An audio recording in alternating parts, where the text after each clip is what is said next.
We welcome you to the Home Depot SEC on CBS. This afternoon from Kyle Field in College Station. The Alabama Crimson Tide ranked 10th in the country against the Aggies of Texas A&M, who are ranked 9th. A look at the current SEC West standings. LSU with a big game at home tonight against undefeated Florida. The Aggies 5-0 and 2-0 in conference play. Alabama comes in 2-1. Hi once again, everybody. Vern Lundquist along with Gary Danielson. We welcome you to College Station. This is the fourth time in as many years these two teams have met. They split the first two games, but last year a beatdown in Tuscaloosa as Alabama beat A&M 59-0. Does that game have any relevance to this one?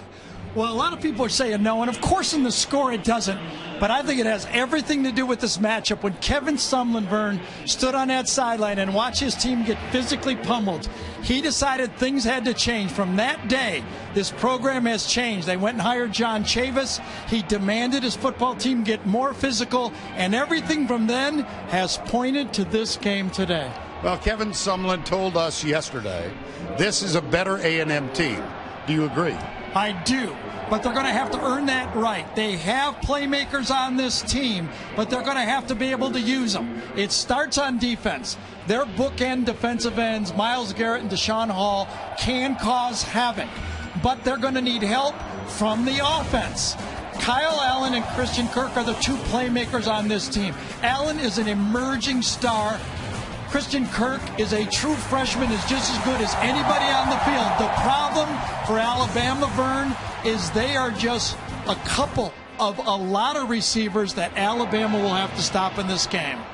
Alabama stubbed its toe at home earlier. They lost to Ole Miss in Tuscaloosa. Now, they've lost one in conference play.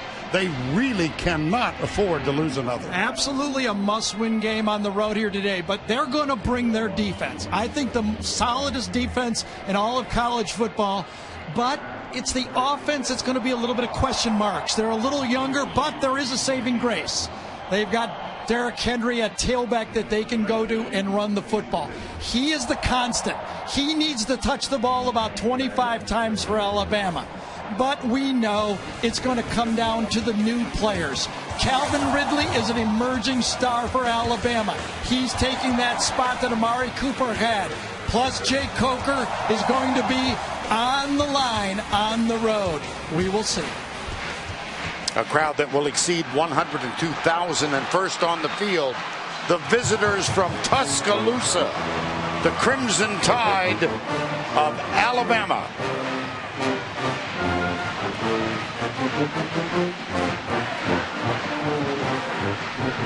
Their head coach, Nick Saban.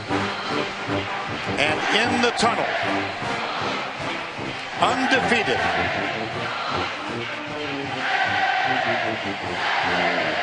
this is a part of the many traditions at Texas A&M. They're waiting for the smoke, and the smoke has appeared on cue.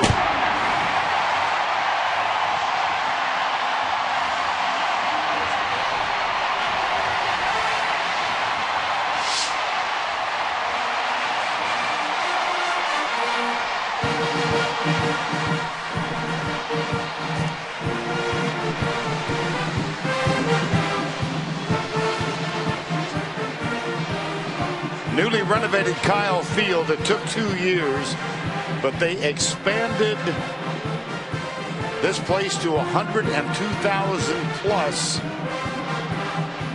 And it is always a great scene. Let's go to Allie LaForce with Kevin Sumlin.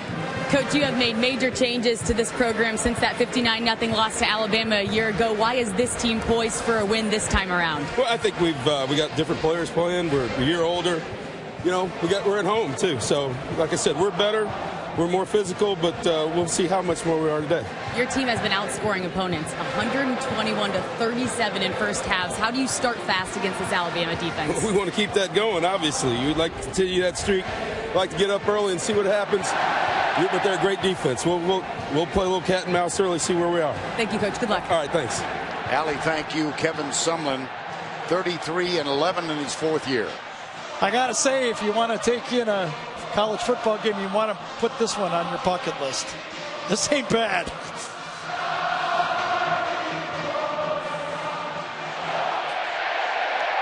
A&M won the toss, and they've chosen to receive.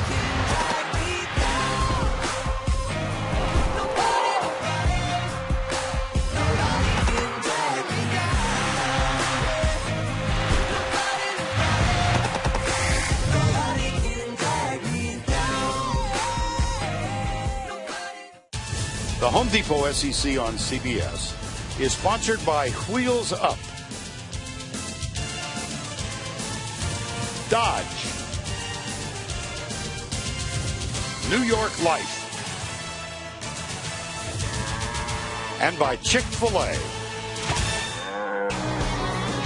Rocky Top to College Station. Yeah, we're one big country nation, that's right. It's the Tide and the Aggies. The SEC on CBS. The best game from the best conference.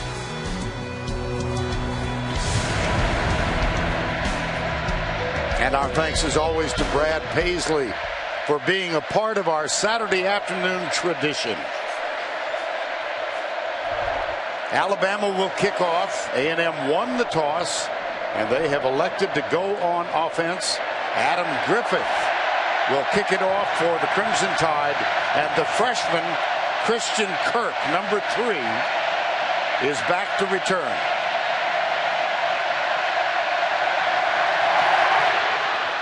Boomer.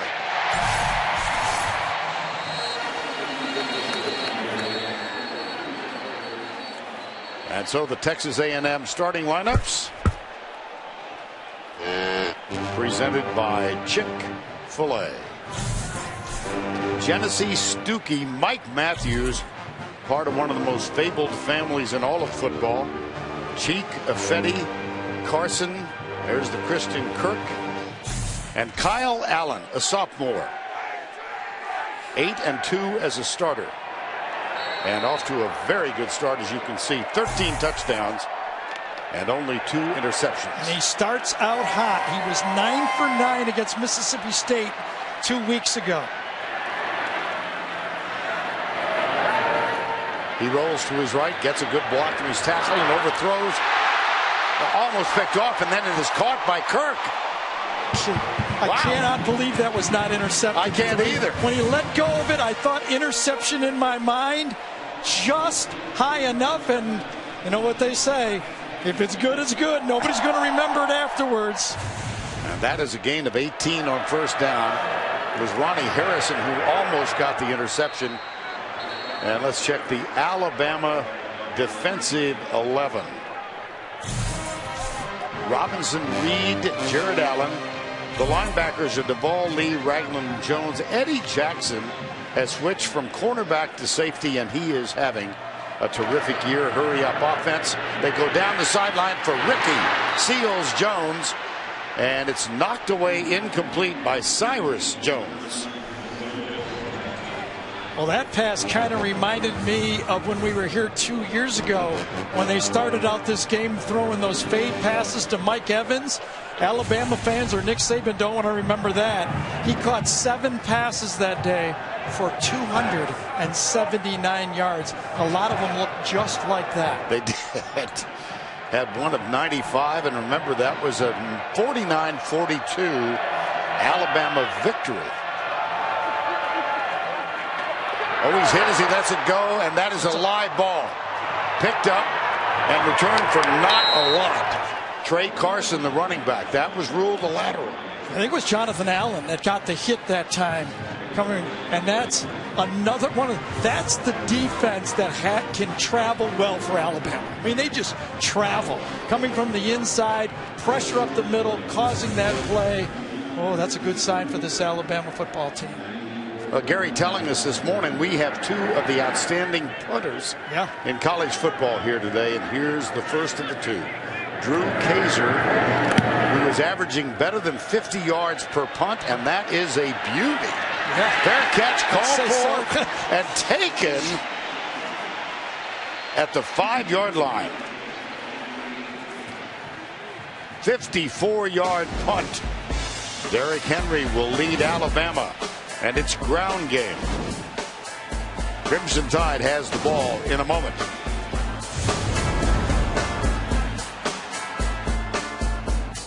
Offense, Robinson will have a heck of a battle today with Myles Garrett. Tackle against defensive end. Pierce, Baker, Kelly, Taylor, Jackson will also have a battle. He'll go up against Deshaun Hall. Alabama. Verna, this is kind of hard to believe. I mean, Texas A&M is challenging Alabama. They came on the field with their nickel defense. They're saying to Alabama, we can stop you with our nickel package. They only have 2 linebackers on the field. Coker, starting quarterback. They go left, and that's Derrick Henry. Good first down move out to the 13-yard line defensively for the Aggies, and they do it. The 2 defensive ends are just terrific. Julian Obioha has moved inside in this his senior year, and he's still a valuable contributor. Quick count, and Henry breaks the first tackle, moves it out near the 19-yard line. That will be a first down. Well, just to highlight that, as A&M lands up in Alabama, giving them a bit of this hurry up, no huddle in this football game. The last 2 years, Alabama has rushed for 234 and 298 yards, and A&M is going to play them with a nickel package.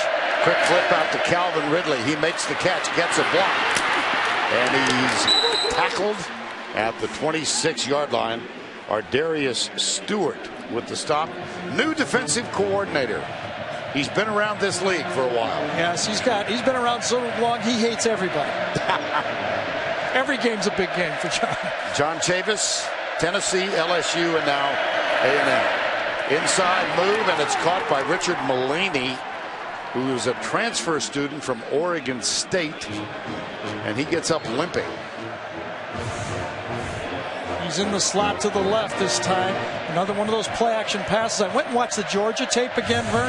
In that game, they only threw the ball 16 times. Okay, here's the funny part. They only dropped back pass 6. 10 of them were play-action passes. Toss to Henry right. He's got 2 blockers in front. Breaks a tackle on his own. Across midfield. First down. Alabama at the 46. I know A&M likes this alignment with Donovan Wilson, number 6 in the game. I just think this is basically a slap in the face of Alabama saying, we don't think you can run the ball at us. We'll find out if this works. That was a gain of 19. Here's the toss to Henry. Gets a kick-out block. This time a little better pursuit, but he still picks up 5. Adam Zucker in our New York studio for a Ford update.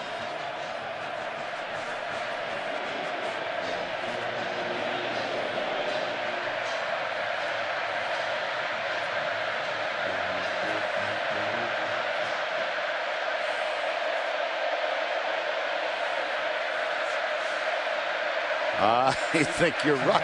And Vern, you know that more underlines that Alabama can't lose again. Handoff left side, Henry, big hole. Another first down. The Alabama Crimson Tide have moved from their own 5 to the A&M 34. Oh, Ryan Kelly that time. Everybody did a good job, but Ryan Kelly, the veteran center that time, helped on his left guard. Baker, and then just got to the second level too easy. When the linemen get to the second level like that, you're going to be successful running. On first down, they go with the no huddle again. Quick flip out this side. Whoa, boom. Derek Keith will remember his first catch of the season. Ouch. Yeah, that was one of those finesse calls. I mean, Lane Kiffin loves to keep the field wide and keep the defense off balance. But that time, A&M read it and got a huge negative play. Richard Moore, linebacker, number 7, made the tackle. Second down, 13. That sounds like an important position, doesn't it? Linebacker? Yeah. Yes. Coker handoff. This is Kenyon Drake. Kenyon Drake, who had that terrible injury a year ago, really not back. What do you think? I talked to Coach Kiffin about him. He says he's healthy, he's fine. Both Nick Saban and Lane Kiffin told me they believe he's pressing, trying to score a touchdown on every play. They want him to settle down and just let it happen. Basically have another tackle in the game here. Brandon Green at left end. 3rd down 9. Coker rolling. Puts it back down low, and he is stopped for 1-yard pickup by Brandon Williams, who spent almost all of his career as a running back. Williams made the switch to defensive back in fall camp. Yeah, well, this 3rd down stop is all about the 1st down play and the stop that A&M made on 1st down. Alabama was in complete control of this drive until that 1st down play, a finesse play, and the stop. Adam Griffith. Matt Austin is the referee. This is from 49 yards out. Griffith has been inconsistent this year. He is 6 of 12. This from 49. Hold everything. Delay of game. No, they're not going to try now. They're going to have to punt. I don't know. Last time I saw Matt Austin on the field with Adam Griffith, they tried a 57-yarder. When I say they're going to punt, or they're going to go for it, one of the two. They may just go for it. That was 2 years ago, of course. The Iron Bowl, the fabled kick 6. That basically took an opportunity for 3 points away from Alabama. And that brings J.K. Scott on. All-American first team as a freshman a year ago, not having the numbers this year. He's averaging just over 40. I have to bunt this one to keep it in play. Yeah. He didn't. Nope. Touchback. Well, Alabama moved easily until they got inside the 35. Well, I think Lane Kiffin would like that 1st down call back. I just really do. Here's Coker. They got him up high, and they got him at the shoulders. Baltimore at San Francisco. It all begins with the NFL today. JB and the quartet, presented by Southwest Airlines. Brandon Williams might not have a lot of experience on defense, but he threaded the needle on this tackle underneath the face mask on the chin. Now, we're told that's not a penalty. I think it should be. From now, I'm voting that should be a penalty from now on. I'll call you at the Rules Committee meeting. They won't listen to me. And see what kind of impact you have. Second possession now for the Aggies. And off Trey Carson, who represents almost all of their running offense now. They rely on him. Senior had a season high of 29 carries against Arizona State to open. Here's Allen rolling out, gets a block, flips it too high, intercepted down the sidelines. This is going to Minka Fitzpatrick, who strolls in untouched. 33 yards, and Kyle Allen has now thrown his 3rd touchdown of the season. Well, Kyle Allen has started off this game tight. He barely got the first throw, as you see Minka Fitzpatrick with the belt for the turnovers right there. He keeps it until there's another one.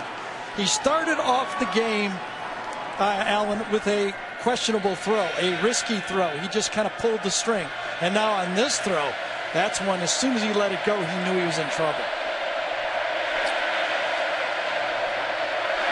Adam Griffith with the extra point. He just does cut that one inside the left upright.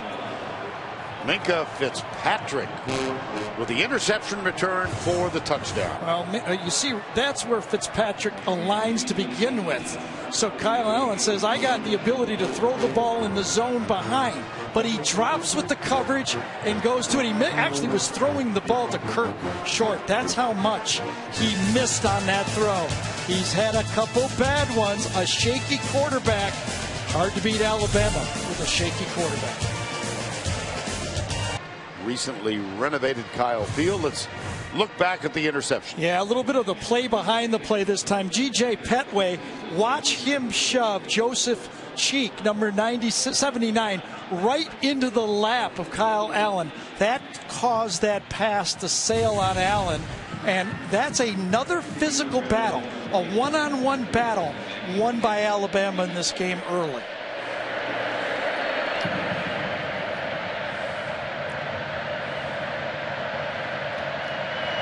Griffith will kick it deep. Christian Kirk.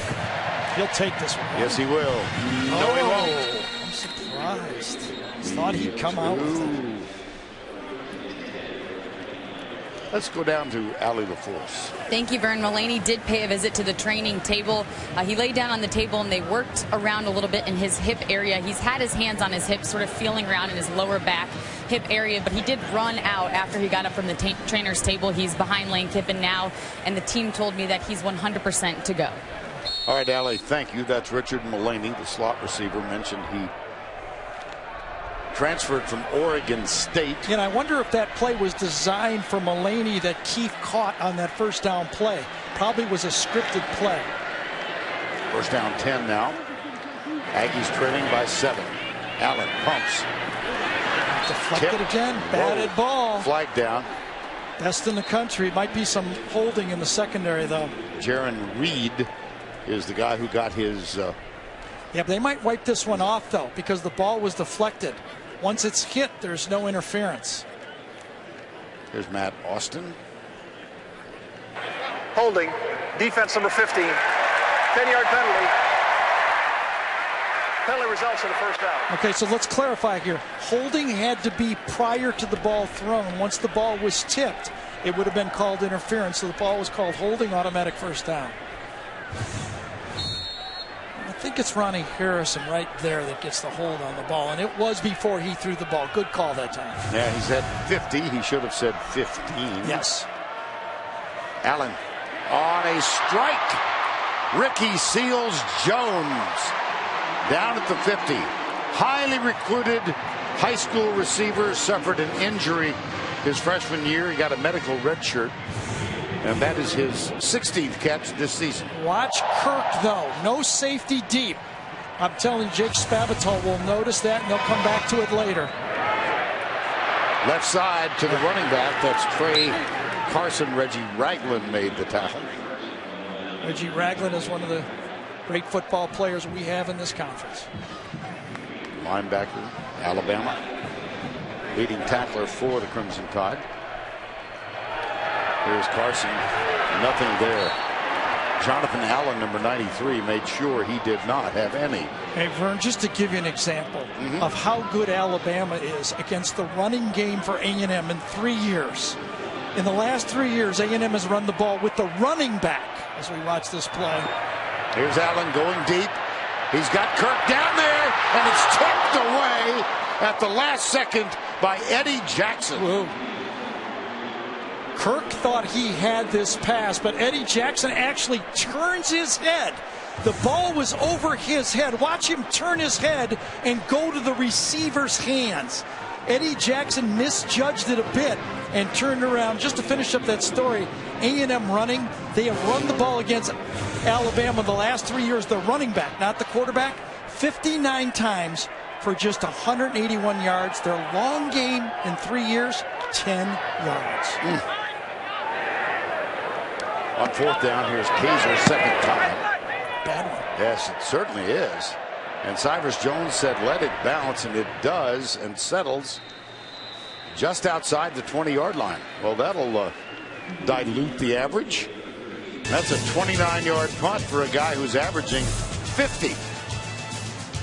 It's so successful. It starts with great genetics. His mom was an All-American hurdler in college. His love of dinosaurs began as a young child, and his favorite, the carnivores, the pass rushers of their day. And he draws inspiration from the greatest, Muhammad Ali, reading some of his poetry before every game. Life of truth is eternal, immortal is its path. Power of truth shall endure, truth shall hold to the last. He's got more of an interest in dinosaurs, I think, than you do. Well, I'm calling for Alabama to go to their dinosaur offense. Myles Garrett, you see for the season 7.5. Last year, he broke Jadeveon Clowney's record for a single season. He is just one of the best. He had 11.5 sacks last year. Henry. Boy, he does get to the outside. That's dangerous for the defense. Well, the dinosaur versus the dinosaur. I mean, look at the block right there against Myles Garrett. Slams him right down all the way, and there's the cutback. It's fun to rush the passer. Remember my theme? You got to earn the right to rush the passer. Gain of 14, first down. Coker has a man who almost dropped it. That's Richard Mullaney. Allie telling us he was ready to go back, and he is. Been quite a find for this Alabama team at that slot receiver position. Yeah, before the emergence of Calvin Ridley, Richard Mullaney, like the Ole Miss game, he was targeted 18 times. They needed someone else, and Ridley has come through. Ridley's bottom of the screen to the left. They hand it off. Oh, boy! Henry, nice move. He will stroll in untouched.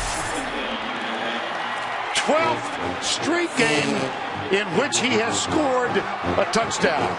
This time from 55 yards, and he got a great block from Ryan Kelly. As I said, the Alabama dinosaur offense, go back to what they do. They pummel teams. If you can't stop the run, you don't get to rush the passer. Adam Griffith for the extra point.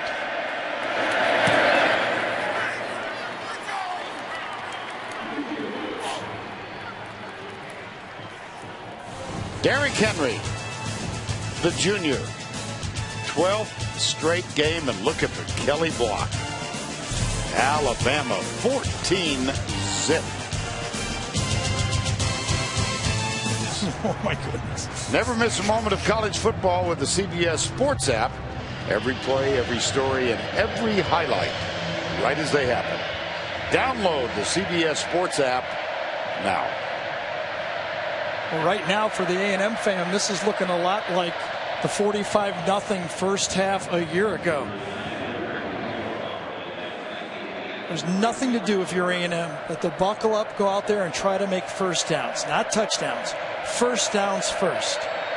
And that's tough to do against Alabama because they lead the country in 3 and outs. Up on the line to receive, and it Sam Miller, who's serving as the gotta run this one out. Yeah. Come on. Nope. Well, you know, I mean, he may be told. I'm not criticizing him, but you need a big play. Watch the combo blocks. This side and this side. 4 guys, 2 combo blocks, rubbing off. Kelly, Prishbaker, Taylor, Dominic Jackson, a wonderful job. Cam Robinson had an easy one to the outside, but inside, those 4 guys just did it better than you can teach it. That's training film tape right there. Well, my friend Bill Raftery would say, Armani Watts left a little lingerie on the field. Well, that's a tough tackle, though. He was 30 yards of space there. Toss. Trey Carson. Gino Matias-Smith made the stop. Nice quick first down play. 14-0. Kyle Allen threw his 3rd interception of the year. That was returned for a touchdown. And then the 55-yard run. Here's play fake. Allen right side. Good coverage from Cyrus Jones. Intended for Josh Reynolds. Number 11. One of the part of the game plans for A&M was to not substitute before 3rd down. A&M substituted and allowed Alabama to get their 3rd down specialists on the field. 3rd down, 3. A long 3. Allen. Oh, boy. Boy, Eddie Jackson closed on that throw. That's the value of having Eddie Jackson and Gino Matias-Smith. 2 safeties that were brought up by Alabama as corners. Watch Eddie Jackson break on this play. That is wonderful defense, and Alabama gets another 3 and out. Well, Alabama leads Division I in 3 and outs per game. They average 7. And that's back-to-back 3 and outs now for the Alabama defense. Drew Kaiser is on to punt. Had a poor one of 29 yards last time he punted it. Matt Austin is making some kind of an announcement, the referee. Resetting the game clock, apparently.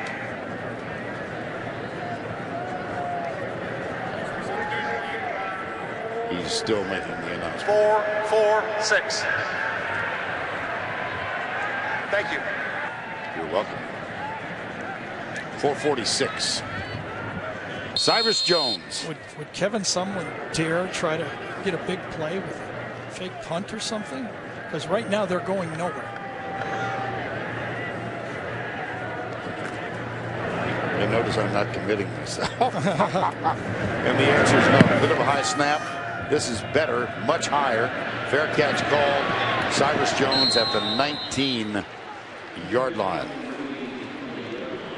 Kind of warm in the 90s. Let's go down to Allie LaForce. Thank you, Vern. Both teams are having to deal with the intense heat that we're feeling down here on field level. Texas A&M has a special cooling bench that they use, but they don't supply the cooling benches for the other team for obvious reasons. So Alabama actually brought in their own cooling bench. They also have misting fans, and members of the athletic training staff are walking around holding ice towels on the players' necks and forcing them to continue to drink fluids. As you know, dehydration and overheating could be the difference in a game. Thank you, Ellie. October in Texas. Yes, but after a big play, although A&M safeties are deep, Kiffin loves to come back with a play-action pass. Kenyon Drake is in the backfield. He tries to sweep. Lassoed and taken down. No gain. Deshaun Hall. I think A.J. Hilliard did a good job there, too. Hall turned it in. Hilliard ended up cleaning up. Hilliard is one of the guys that A&M has to get healthy and be a factor in this football game. Missed all of last year with an ankle. Coming back this year, he's just coming into his own as a football player, Coach Chavis told us. Little hesitation offensively now as Alabama gets set. They bring Bellini to the near side. Devontae Harris is up. This is Ardarius Stewart in motion. Got him behind the line. All of that movement. And it results in Kenyon Drake getting tackled by Zakoven Henderson, number 92. Well, I'll tell you, this Alabama football team, that's one of the most oddest things about this team. They came into this game ranked 80th in tackles, plays for a loss. They're averaging 6.5 plays where they run the play and they lose yardage. That is not typical of a Nick Saban team. Good job by A&M answering the bell here. 3rd down, 17. Coker, no pressure, lobs it, it's tipped. That was Myles Garrett who almost tipped it to himself. What did I say? They have to earn the right to rush the passer. They stop him twice. This time Myles Garrett almost uses that 6'5" frame to make a huge play. It's almost unfair. At 6'5", he's got a 38.5-inch vertical jump. Well, if he had a 39, he'd have had an interception there. Here's the punt. Oh, dandy. J.K. Scott booms this one back to the 30. There's a block in the back. This one's going to come back. Unless they rule he hit him from the side. No, I think that one's coming back. Yep.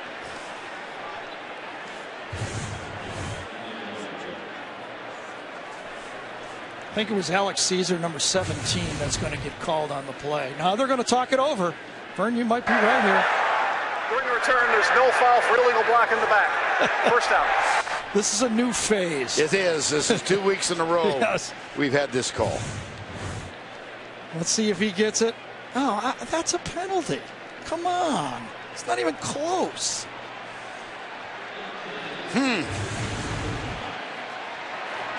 We saw the same thing Georgia, Tennessee last week in Knoxville. So it's a 1st down 10 as they pick up the flag. And A&M has the ball at the 35-yard line.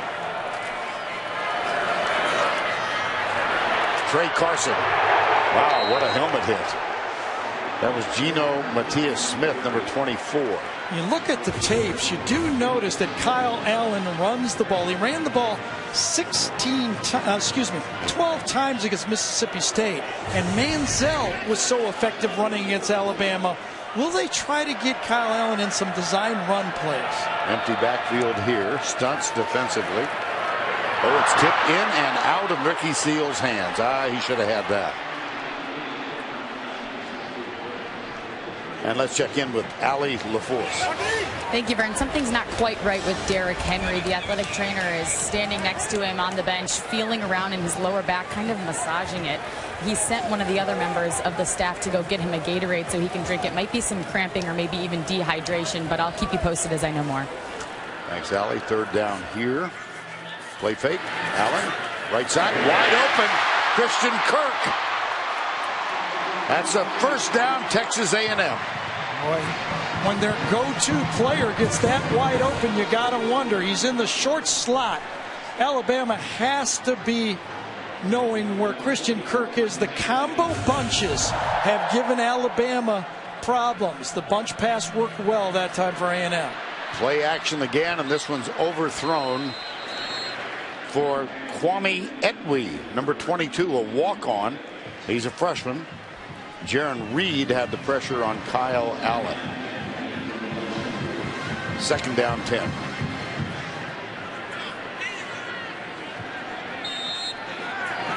Allen now 4 of 12 in the ball game. A sweep. Etwe, number 22. Now let's go back to Adam Zucker in our studio for this Heisman Watch presented by Nissan.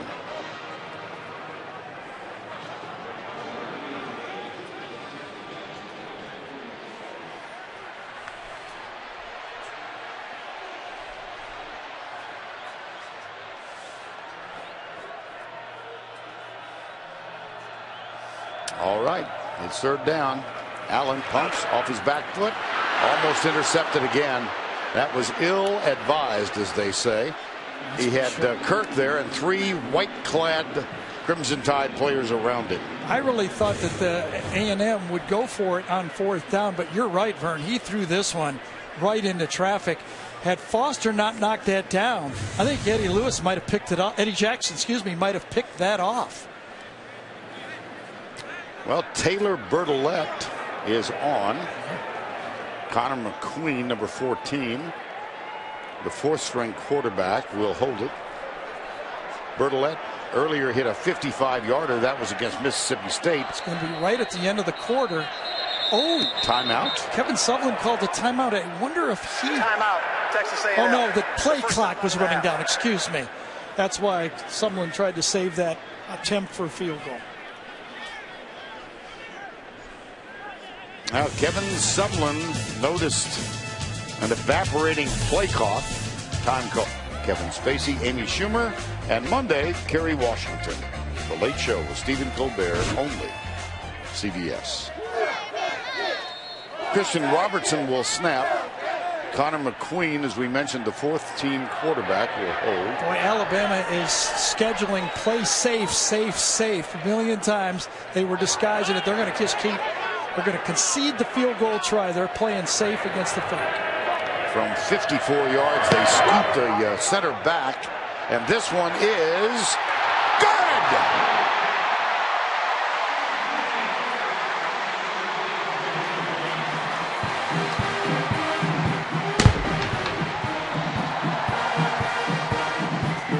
McQueen saved it. Watch the snap. Not good at all. Beautiful. And Connor McQueen, whose father Mark was a quarterback at A&M under Tom Wilson and Jackie Sherrill, his grandfather Bob, a legendary high school coach in Texas. 6 on that other pregame show, only on the 24-hour home of CBS Sports. 54-yard field goal by Taylor Bertolette. who resumes field goal duties this year after primarily only kickoffs the last 2 years, and this is a very short kick. Wow. Watch out. Damian Harris, number 34. Well, kind of a crazy week in college football, and it all began on Monday. Well, yeah, this is one of those things where you go, okay, that's a big story. And then another big story happens with Will Greer here. That took the breath away from all of us. And then a very sad story with Steve Sarkisian, a guy who'd worked his way up from quarterback at BYU to get one of the major jobs in college football. A lot of people grew up loving Steve Spurrier and his style, especially in this conference. And then the announcement that Ole Miss gets this guy back one game too late. Overload. Yes. That was a lot to absorb for one night. Derrick Henry is back on the field on first down 10. Play fake. Coker with pressure. Gets it out to O.J. Howard. And he scoots down the sidelines for a sizable game. Well, John Chavis came into this Texas A&M job knowing the work was cut out for him. The last 2 seasons, Texas A&M has been 109th and 102nd in the country in rushing defense and yards, last in yards given up. He had to rebuild this defense from the ground up. Looks like the clock has been stopped. The Aggies have called time with 42 seconds remaining first half. That is their second. Lane Kiffin, I think, is saying, how could you give him that? What? Well, All the talk by Kiffin and Saban. A&M, trust me, there's 6 more right there. 12 men on the field. And since they broke the huddle, Kiffin was saying the penalties, they should not have been able to save it with the timeout. They were aligned. That call not made, and it's first down 10. Coker, 5 out of 6 for 45 yards. Wants to throw, being chased by Garrett. Garrett gets there just a fraction too late. And it's incomplete. That's the pressure that Myles Garrett and Deshaun Hall have to bring to this football game. They've been kept off balance, obviously, with the running game so far. This time by assignment. That might have been a busted assignment that time by Cam Robinson. He turns out, and it's kind of hard. That's twice they have not blocked Myles Garrett. And he made pretty good plays on both of them. Well, they bunched 3 receivers to the left side. Handed off. Derrick Henry, look at him break tackles. Oh boy, one man.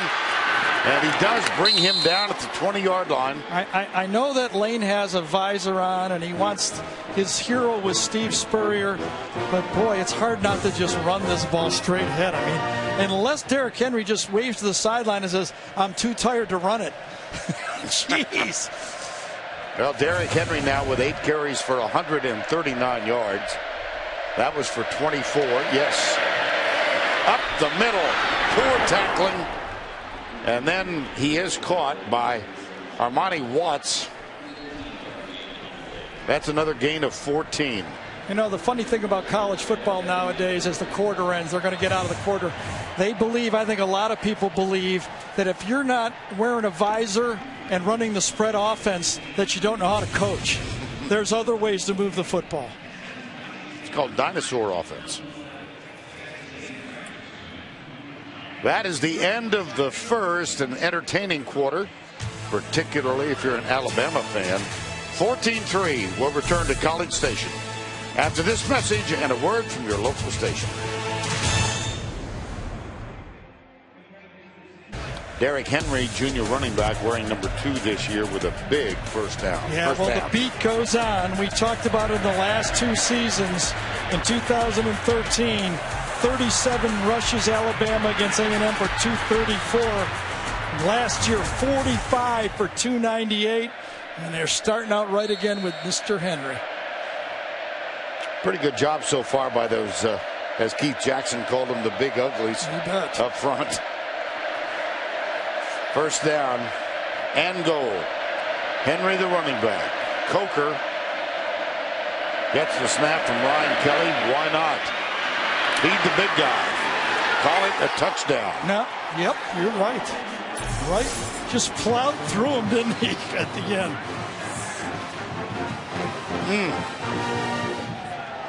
That play was stopped initially at the point of attack, but once he turned up, he just ran right through it. So the lead has been extended to 20-3. And Adam Griffith is on to try the extra point. That drive, 5 plays, 68 yards. It took all of 84 seconds. And Griffith is dangerously flirting with that left upright today. But he does get that one in.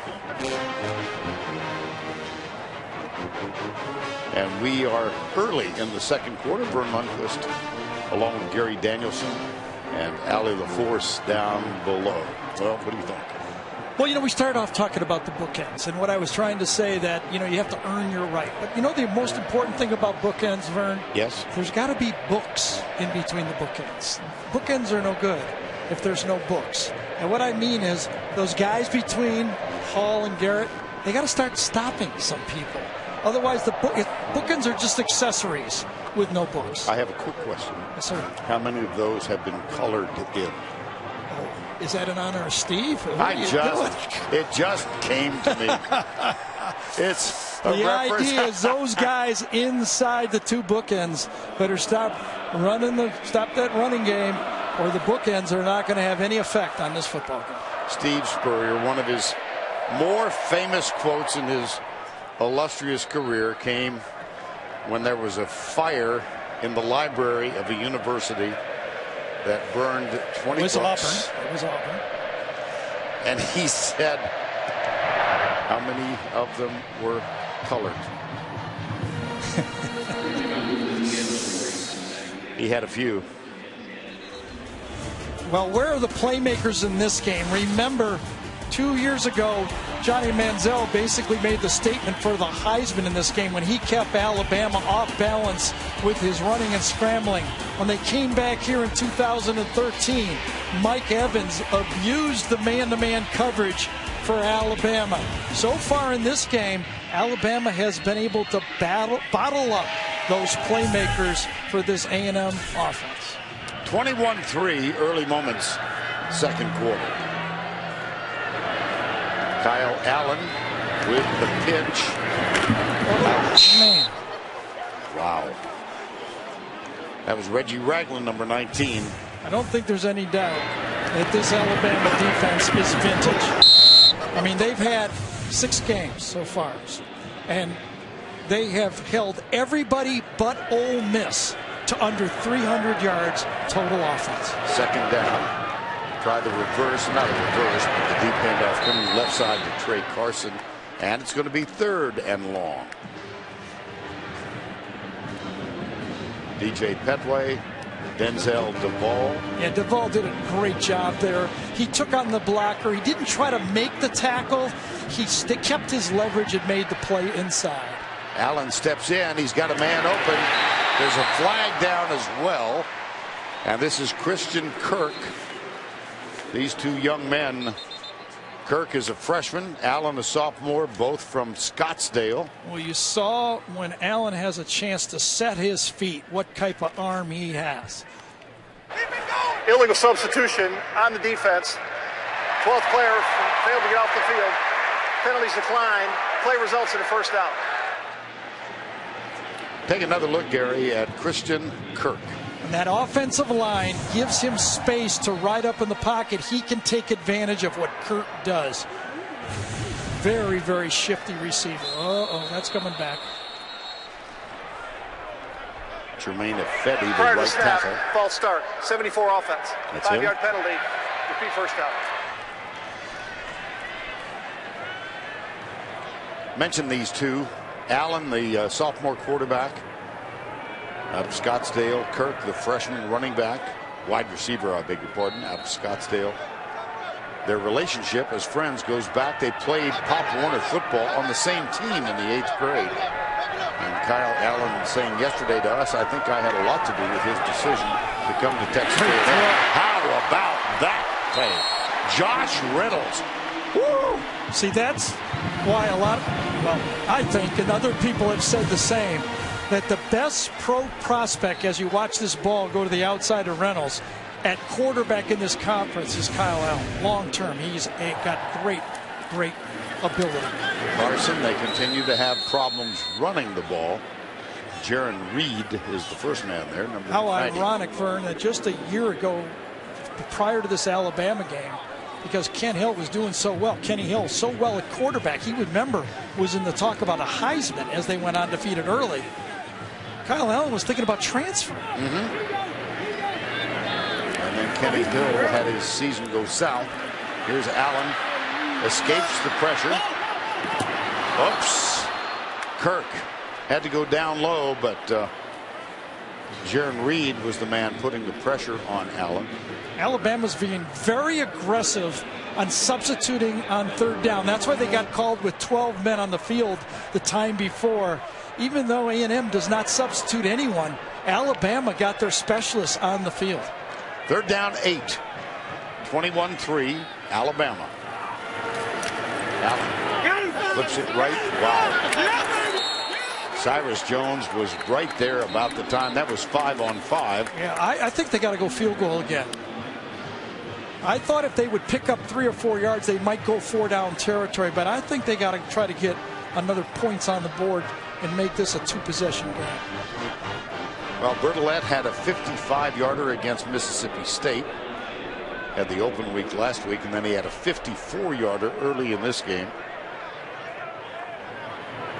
And this will be 51-52. Again, it's Robertson with the snap. Connor McQueen did a great job of controlling the hold a moment ago. Here's Bertolette, and this is good again. So his last 3 field goals, 55, 54, and 51. And it keeps A&M in the football game. 59 yards. And one of the other outstanding running backs in this conference plays tonight, Leonard Fournette at LSU. And he's drawing comparisons to some of the greats that have ever played in this conference with the start that he's off to. But tonight's going to get a little tougher. This is going to be an interesting one. You know, this Florida defense has a lot of pride. They think they can stop Fournette. If he puts a one on Florida, that is really going to put him. He's already in the driver's seat. He's going to basically have a chauffeur. He can sit in the back seat after this. And the kickoff now.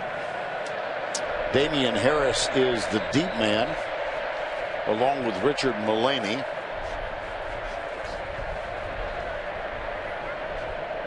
There's Mullaney.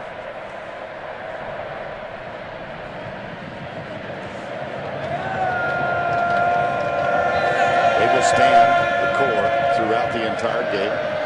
Another of the traditions signifying the historical reference to the 12th man here at Texas A&M. That 12th man was E.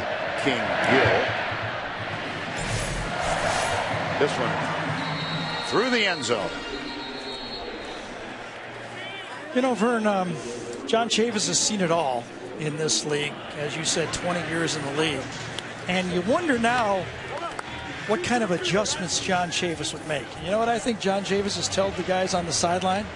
There's no adjustment for this. You got to win your one-on-one battles. You have to take them on. If there's no magic, I might be making $1.7 million a year, but there's nothing I got here to help you. You have to take on those blocks and not just take them on. You got to get off them and make some plays. Kenyon Drake is the running back behind Jacob Coker. The 4-2-5 is gone. There's the linebacker of the game again, Richard Moore. Whistle before the snap. False start. Aggies. False start. 84 offense. 5-yard penalty. Still first down. Things can change very fast, though. As Nick Saban looks out there, he knows You know, the last time they had a negative play on first down, they ended up not getting a first down on that series. All of a sudden, you get a stop here, punt the ball back, a touchdown, everything changes really quick. Coker, the one-time transfer from Florida State. Kenyon Drake does not know the play right now. Dives down to make the block and successfully does that. Here's Coker, hit as he lets it go. Boy, he got popped. Yeah, I think it was A.J. Hilliard coming across, the middle linebacker that time. They did get the block on Deshaun Hall at the end, but Hilliard kept tracking it down. Second down, 15. Henry.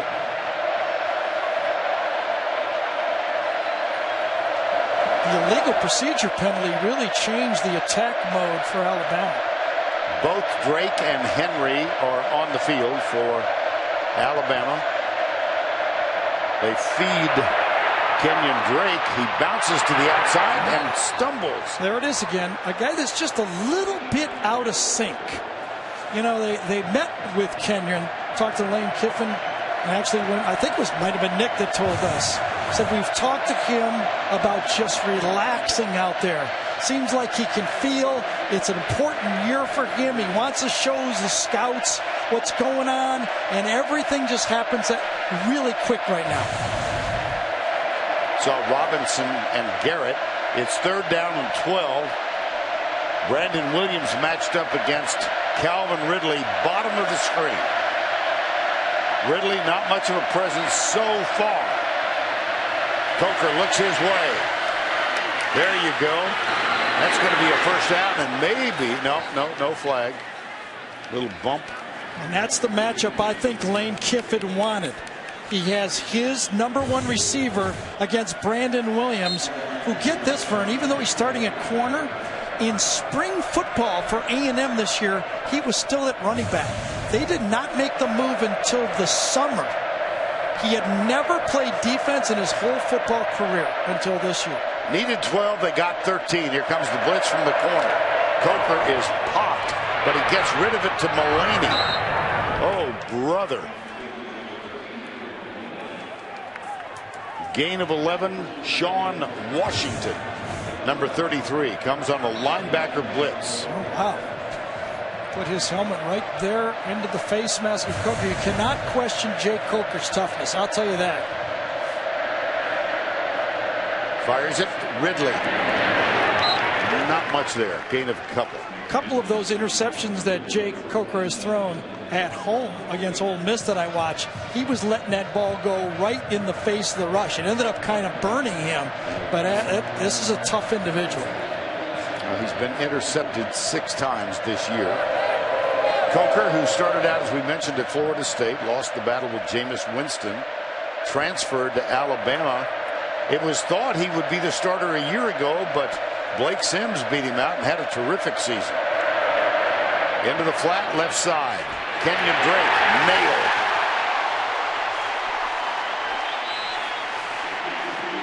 I'll tell you, you can see this A&M defense, Vern. They love the finesse plays. This time it was Claude George, number 31, the junior college transfer, running that ball down from the side. They seem to handle the finesse plays pretty well for Alabama. Donovan Wilson, number 6, also a part of that. And now the bookends had earned the opportunity to rush the quarterback. Let's see if the Alabama tackles can hold up.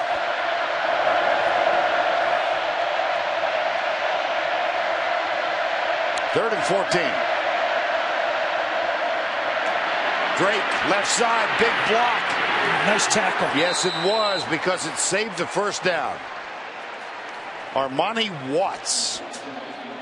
A year ago, Armani Watts lost his job because of poor tackling. He missed one early when there was a lot of space for Derrick Henry, but he made a big stop there to save a first down.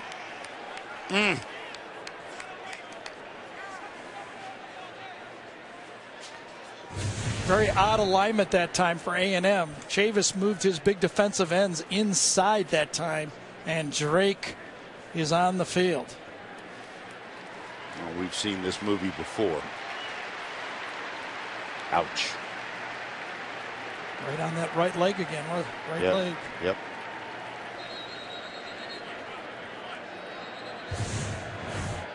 They'll line up with Myles Garrett inside that time. Hall and him both are inside. Great call by Alabama to run the ball against that look. And a big tackle in the secondary, and we are hoping again for Kenyon Drake. Christian Kirk is back at the 5. He has a punt return for a touchdown already this year. Here's J.K. Scott, and Kirk runs up and lets the ball go in through the end zone. 46-yard punt. Touchback. CBS Sports coverage of the Home Depot SEC will continue after this message and a word from your local station. Hopefully this is just a thigh bruise or something. Scares you though. Oh. I've had my share of surgeries, and when you get tweaked something near there, you go, oh no. Is it to say, you know, what is it now? And of course we saw Nick Chubb, the outstanding Georgia running back, injured last week. Posterior cruciate ligament, the most serious of the injuries. Here's Allen. Christian Kirk.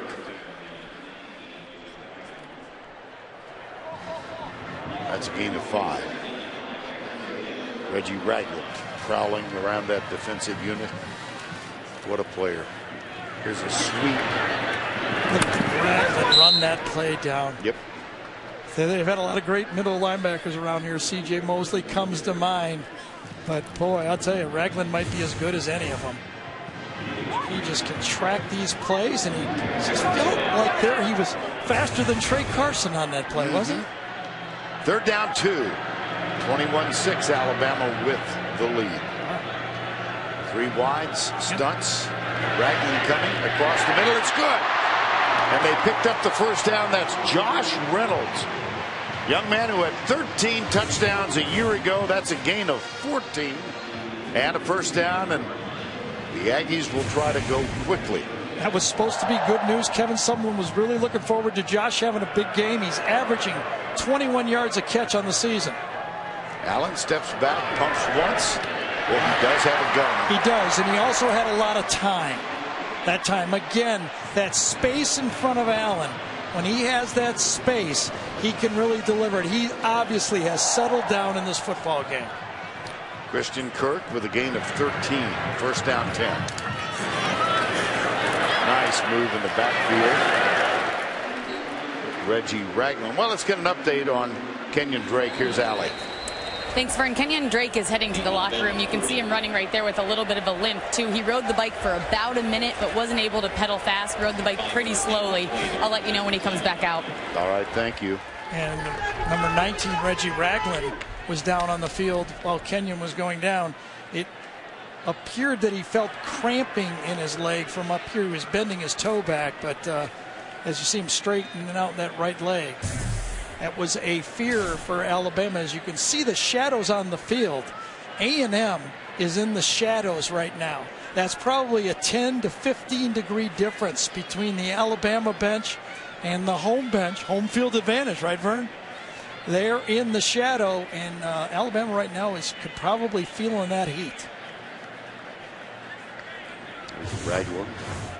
Take a look see if we can determine what happened. He made the tackle, and he turned around right away and started stretching his leg. And I believe he thought it was cramps or something. He was signaling right away, I need help, I need help. He's grabbing his right calf. It's an important football player. He makes all the signal calls for this Alabama defense. Already with 6 tackles in this ball game. 2nd down and 5 as Ragland reaches the Alabama sideline. That means Reuben Foster, number 10, will take over that spot for Ragland. 2nd down and 5. 7:25 to go before the break. Allen blitz, gets rid of it, and Etui drops it. Marlon Humphrey drew a bead on Kyle Allen. Well, I'll tell you one thing is there is a big drop-off from Trey Carson to a second back for Texas A&M. Remember a year ago they had Trey Williams, Brandon Williams. Now it's Trey Carson. That's about it. They had James White as a backup, but he's re-injured. Yeah, against Mississippi State last week, and the whistle, timeout called. Timeout, Alabama. Thank the you. First timeout of the half. And they have 2 remaining. I think they only had 10 men on the field that time. It's better than 12, but they still got to take a timeout. Supergirl premieres Monday, October 26th. After a new Big Bang Theory, only CBS. Now this is a segue in the trade, and this is a tough segue. Cue the duck. And the Aflac trivia question. Name the coaches who are the all-time win leaders at 2 different SEC schools. That's the Aflac trivia question. Vern, yes? I don't think anybody even needs to Google this one. If nope. you don't know this one, you're not a big well, SEC yeah, fan. I'm thinking this is a little less challenging than the guys who have rushed for 2,000 200 yards in successive games. Reggie Ragland is back on the field. It's 3rd down 5, huge drive for the Aggies. Allen in trouble. Dances to his right. Gets rid of it. Oh, yes. Ricky seals Jones first down. Right now, Kirby Smart is saying, oh, come on. Did Johnny Manziel just sign up for another game? Because this is exactly what hurt Alabama, what Manziel was able to do, his magic. When the play broke down, Manziel made the play. That was the best play of the game for A&M. Pump once. Intercepted. Eddie Jackson has another one, his 4th of the year, and he's got some blocking help. Kyle Allen can't stop him. There's another block.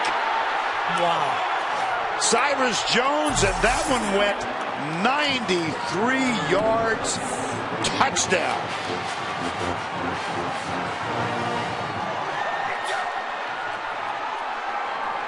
You live by the sword of the passing game. You die by the sword of the passing game. Kyle Allen made a great play the one before. This time he threw too high. Late flag thrown in the end zone. This might be a celebration. And it's hard to overthrow Ricky Seals-Jones. He's 6'5", but Kyle Allen let it fly too high. And you saw the talent. Remember, Eddie Jackson was a corner a year ago. And you saw the athletic ability he brought to the table on that one. He's got him. He's got him open. He throws it too high. And once Eddie Jackson gets in the secondary, he's moving against fat guys and quarterbacks. That's never a good way to stop a corner or a safety or a linebacker. Here's Matt Austin. The previous ruling of a touchdown is under further review. Rocky Good is our replay official tonight. Wonder if he taunted at the end of the play. Let's keep watching. Or perhaps out of bounds. Okay, let's look at this first. Right there at the 45-yard line, maybe. Not there at the 40. Right side of the screen. I think it's important to look at it. 45, he's in. There he's in again. I think it's worth the look, don't you think? Sure, I do. I mean, we flew the guy in. You might as well look, right? The replay official.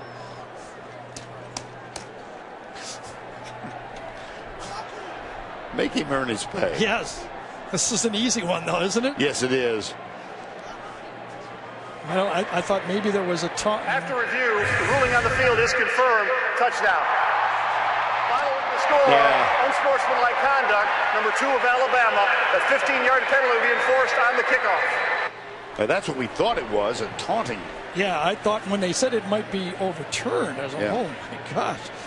Well, there's a reason that those 5 straight almost #1 recruiting classes in a row are so important, because the depth of talent for this Alabama team is frightening. Kyle Allen had thrown only 2 interceptions for the season. He's thrown 2 today. This one, 93 yards. Nick Saban's bunch leads 28-6. And some great blocks as he went 93 yards. Yeah, he had him open. Eddie Jackson is behind the play right here, and it should and could have been completed. Ball sails. Watch the end of this play here, though, as Eddie Jackson cuts back, gets to the sideline, and right after he crosses, the old Georgia Bulldog. There's Kirby Smart. Watch Mr. Smart, the defensive coordinator, goes, I'll take this thing myself, right down the sideline. There's other guys besides Lane Kiffin who can signal touchdowns on a play. And Kirby says, my guy, there he goes. Bang! And there were 2 great blocks delivered by the same guy. At the time of the interception, Cyrus Jones, number 5, made a block, got him going, and then at the other end, Cyrus Jones. Fern, I was going for the extras on that. I'm just, you know me, I'm a meat and potatoes guy. No, I wanted the extras. No, I'm Scandinavian. Made me look bad right there. I'm not going to forget it. What's more significant than boiled salmon? I should have seen the 2 blocks, but I went with Kirby. I understand. Sauce on the side. Let's check in once again with Allie LaForce. All right, Vern, the team did confirm with me that Reggie Ragland was dealing with some cramping, so while he was sitting on the bench, he's on the field now, but while he was on the sideline, the athletic training staff was icing his right calf and massaging it. He was also making sure to drink a lot of electrolytes, but he's back out there now. Okay, Allie, thank you. First down 10, 6:20 to go. And here's Kyle Allen. That's accurate again. Yes. Kyle Allen is now 11 for 22. And remember my kind of formula for beating Alabama. It's efficient quarterback play. Remember, Johnny Manziel in this game, the game he won, he was 24 passes he completed in 31 attempts, only 253 yards. You have to be efficient against Alabama. Just to give you a few more, Vern, with the efficiency theme, Cam Newton didn't beat Alabama with his legs. He beat him with his arms. He was 13 for 20. Tebow, 14 for 22. You must bring the efficient passing game against this Alabama defense. Well, you see the graphic. A&M had been outscored 87-6. Here's Allen off his back foot under pressure, and the pass is completed, but it will be a 4th down. By the way, we need to mention this, I think. Johnny Manziel, now playing for Cleveland, was involved in another kerfuffle, which is a euphemism, and you can put any word you want in there. News broke yesterday that on Monday, Manziel was questioned by police after he was seen arguing with his girlfriend and driving erratically. I think significant. No charges were filed. But he just can't avoid the headlines, can he? Punt taken. Cyrus Jones. Left side. Watch out. Out of bounds.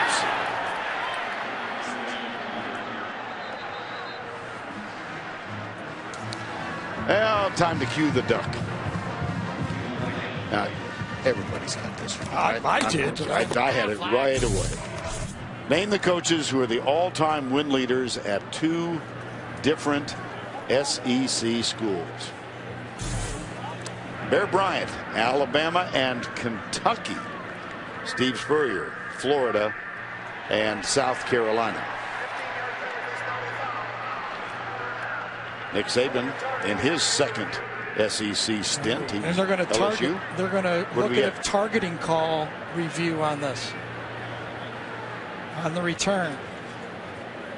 So here's Matt Austin coming over, and it was ruled a personal foul targeting, and now they'll look and see if there's going to be an ejection.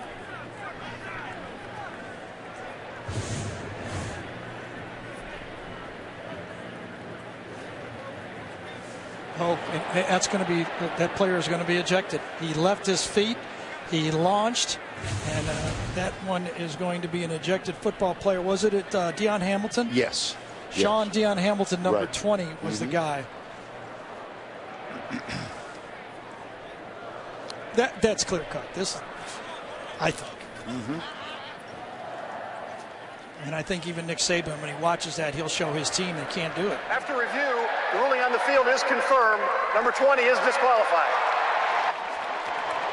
Now he will sit out the second half of this game, but he will be eligible to return against Tennessee next weekend. No doubt he launched on the play. There he is. Just take your eyes to him and watch him leave his feet on his follow through, and pretty clear cut. And that takes a return out to midfield. Think how big this is. Alabama had the ball near midfield. Now they're going to start this drive on their own 17 with the clock the way it is, and they're going to get it in the second half. Could have been game over. And there goes Sean Hamilton. Well, the hit was delivered on number 12, the true 12th man for Texas A&M, Sam Miller, who is playing in his 32nd consecutive game as the designated 12th man. That's an honor bestowed on a walk-on. Here's the toss left, Derrick Henry. The 12th man we've mentioned, E. King Gill, came out of the stands, stood on the sidelines in 1922. Jackie Sherrill, when he was a coach here in the early 80s, started the use of the 12th man. He recruited 11 guys out of the student body and had them cover kicks. Ultimately evolved to just one guy, and Sam Miller is that guy.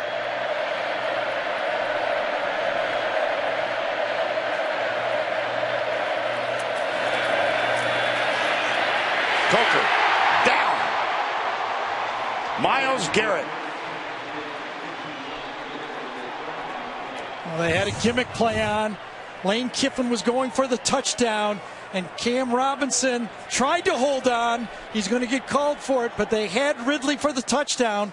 He ran the double move against Watts, but could not hold up. Again, that's the value of those guys. Offense 74.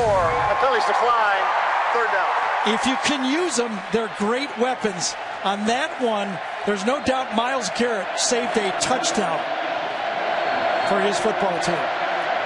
For Garrett, that's 8.5 for the year. Yeah, this is where Alabama loves to throw the screen pass. Draw. Same thing. Hand off, it'll be fourth down. With 3:59 to go, A&M has only one timeout remaining. Oh, look who's warming up. Well, this is by design. Kyler Murray, they always have a package. We're told he did not play last week or 2 weeks ago in the win over Mississippi State, but he has played in the previous. Then I guess it's not always by design. I think the score has something to do with it here, to tell you the truth. If we had a hot Kyle Allen, I don't think they'd be making that move.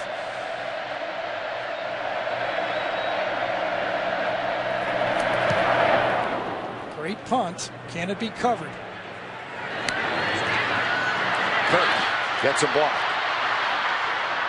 Gets another block. He got it. He may score. He will score.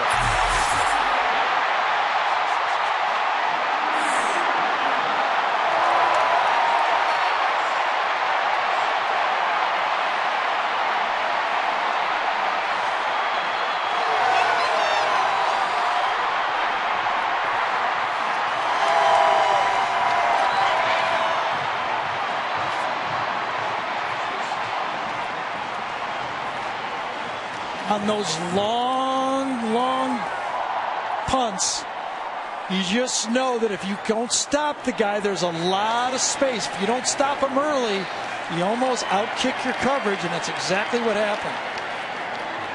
Christian Kirk, 79-yard return on a punt in his first game for the Aggies against Arizona State. This one, 68 yards. Well, Christian Kirk made the first wave miss, and then I think it was Christian Robinson, number 40, that got a little bit of just almost like a nudge block. Watch, make the Gunners miss, and then to the left side of the screen, just one little nudge block with it right there, kind of a posterior block.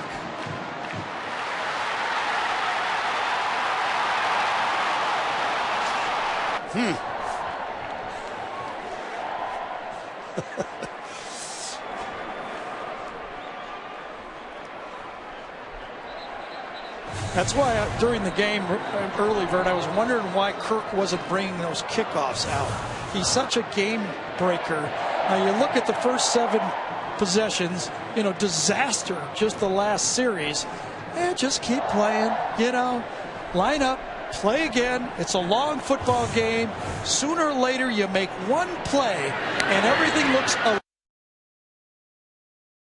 block at the bottom. Watch this, the posterior block. I like that. That's a nice euphemism. That was a little more than a kerfuffle. Well, are you suggesting to me that momentum has nothing to do with this? I don't use it. I mean, everybody else can use it. I'm the only guy. I'm the last one standing. Just keep playing. Just keep playing. Yeah, play the next play.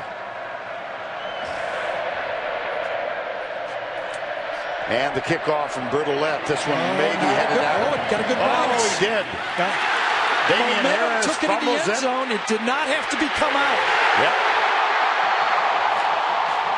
Damian Harris bobbled it at the 2, but he did not force it into the end zone. Right, the momentum of the kick. Remember, Damian Harris is a true freshman, and he panicked there. The ball looked like it was going to go out of bounds, took a bounce back in, and then once it went through, he could have downed it right there.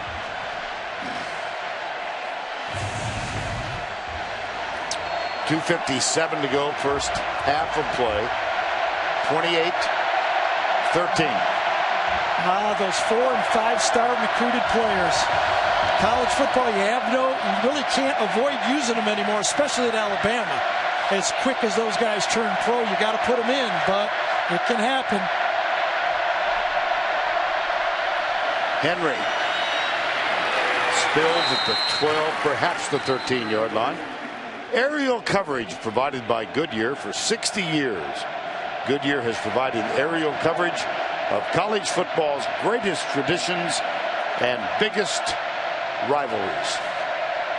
Alabama can afford to be conservative here because A&M only has 1 timeout left in the half. 1 first down, they can get out of here with a 28-13 lead. Can they do it? Second down, 5. Oh, my. Ross Piersbaker. False start, 71 offense. 5-yard penalty. Still second down. Red shirt freshman left tackle. There's no doubt that the crowd helped on this penalty. There was a lack of communication between everyone. The home of the 12th man made a play there.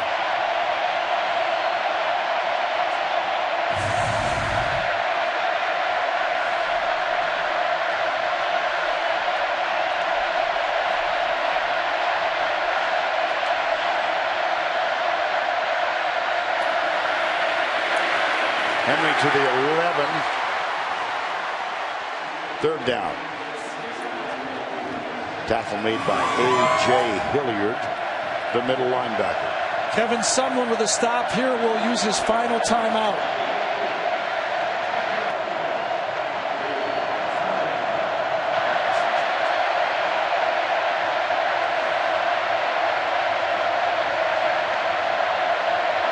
Ridley goes left. Ardarius Stewart comes right. Mullaney is in the slot right. And the bookends make a play. Oh, again. Oh, another movement on the left side. And I think it might be Piersbaker again. Oh, Robinson, yes. You know, it's hard to really figure this one out because Alabama has to be using the silent count on this play. And I'm not exactly sure. Cam Robinson zeroed in on Garrett. Oh, he actually moves with the head bob to the inside.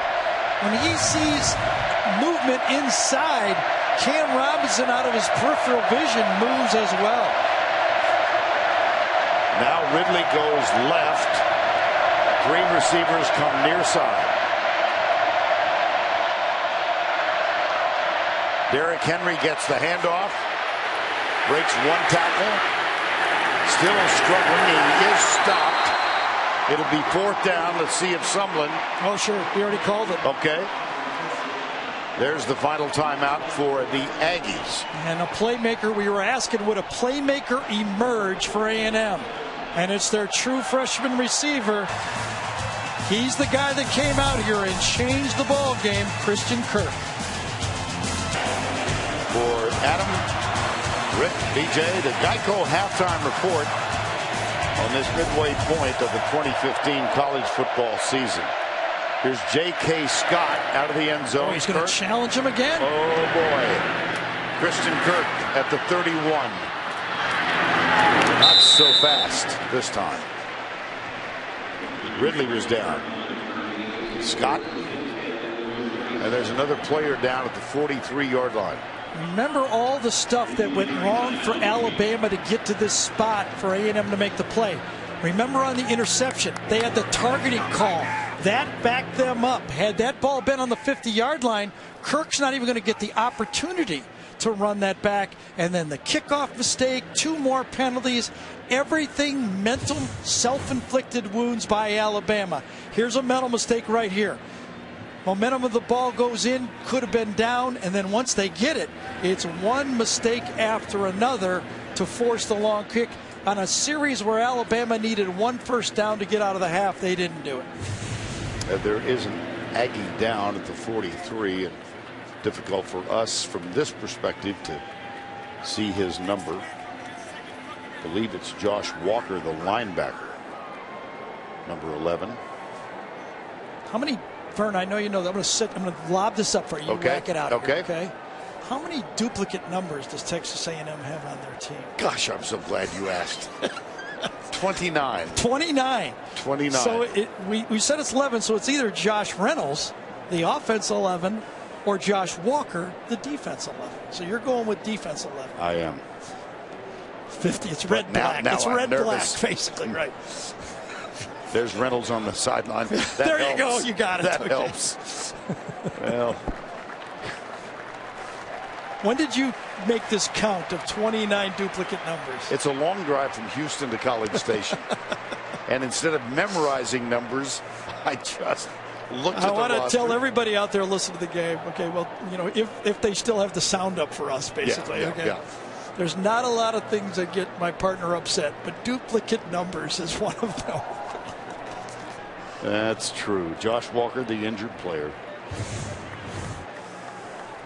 Right about on the 30. Coming down to cover it. Oh, yeah, there's the connection. Right there. So he's being assisted. I've always had an idea of another rule change, is that the offense should only be able to block in the direction that they're going. There should be no peel box, period. I do want you on. No, and there is going to be a switch. Yeah. At least for this series. Kyler Murray, the freshman.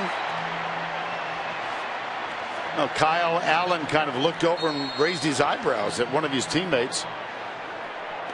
As we said, Murray, the freshman, his father, Kevin, one of the great stars of the Aggies at quarterback. This kid went 42-0 as a quarterback at Allen High School. They'll hand it off to Kirk. That's close for the first down. That was that zone read keep. It's a different offense with the running attack of Kyler Murray. Opening up the field with the ability for him to run. Low snap, he's got it. Here he goes. Pulls up, drills it.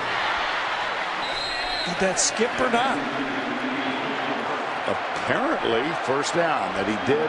No, it's not a first down, but they're calling it caught. Yep. Caught ball, caught pass. Yep. 29 seconds to go. Bobbles in the backfield. That may do it. They can't stop the clock. It was a very low snap. Kind of wiggled back to him from Mike Matthews that time, and he had no opportunity. 10 seconds to go. Left side, man open. It's Kirk. No, it's not. It's Speedy Noyle. Yeah, and with 4 seconds left, they're going to get a try for a field goal.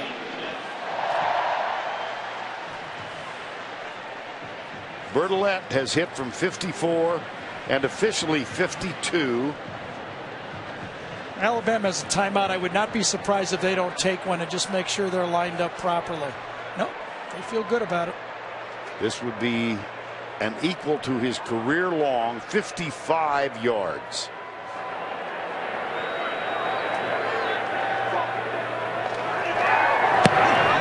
That one's not going to make it. No.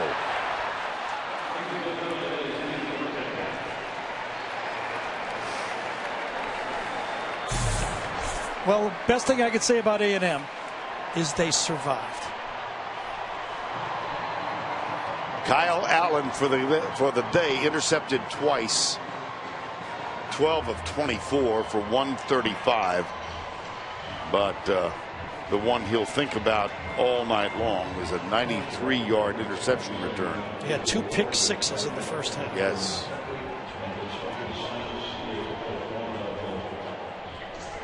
Let's go down to Allie LaForce, who's with Kevin Sumner. Coach, not the start you were hoping for with Kyle Allen deciding to make the quarterback change. What will be the quarterback plan in the second half? Well, we'll talk about it here at halftime. Obviously, we need a little spark. Kyler came in, did some things. We'll talk about it at halftime. We'll see what happens. What do you hope Kyler Murray can bring to the table? Some juice. We move around a little bit. They're really good up front. We get rattled anytime you got 2 pick sixes. It's just that's human nature. So get him settled down, get Kyler in there, change up the offense a little bit, and see if we can get the ball in the end zone. Thank you, Coach. All right, thanks. I think that's exactly it. He wants to bring the Johnny.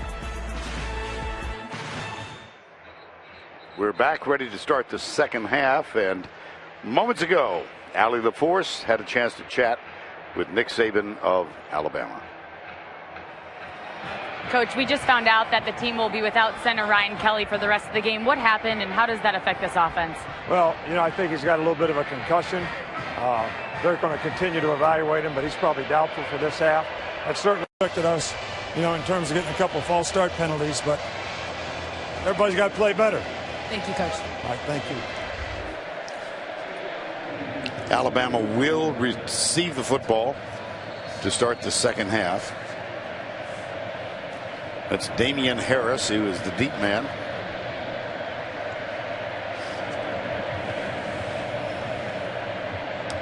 Bertolette will kick off for Texas A&M.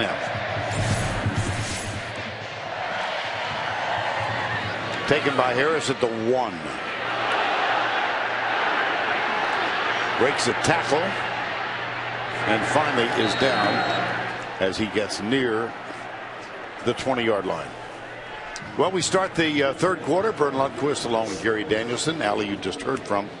What do you think A&M needs to do to get back in this? I won't be surprised if they don't give Kyle a chance to play, Murray to play in this game. That would not shock me because he brings a dimension to the game that Allen did not. I do think the injury to the center, Ryan Kelly, is big.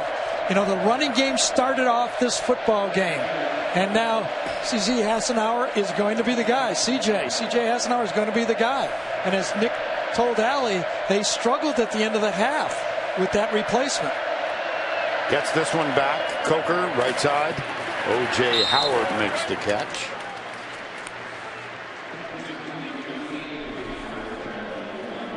Second down.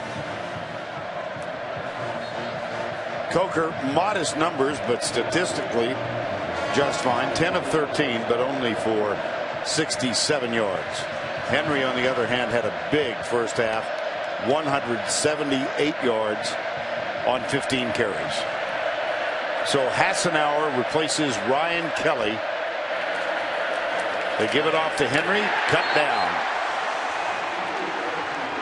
A.J. Hilliard, Gary, take us through first half trends. Well, it all starts with that running attack that was led by Derrick Henry in this first half, and that's why the injury to Ryan Kelly is so important. Without that running game, it brings in the two bookends. Kyle Allen, we talked about, 2 pick six. Kevin Sumlin talked to Allie at the end of the half, and 3 knots. Non-offensive touchdowns have been the story of the first half. Third down, 8. That's Howard in motion. Blitz. Coker pumps once. Complete. Right side. It'll be fourth down. Richard Mullaney popped by Armani Watts, number 23. Well, there is no doubt that John Chavis has adjusted. He has gone to his bare front, which means he has got out of that wide front 4, slid him in, and they're playing a 5-man defensive line now. And they're going to challenge Alabama to throw the ball. J.K. Scott is on to punt. High, deep. It's a beautiful punt, but returnable. Is it ever? There's a clean block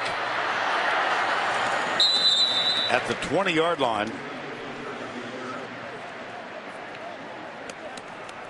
58-yard punt, 12 on the return.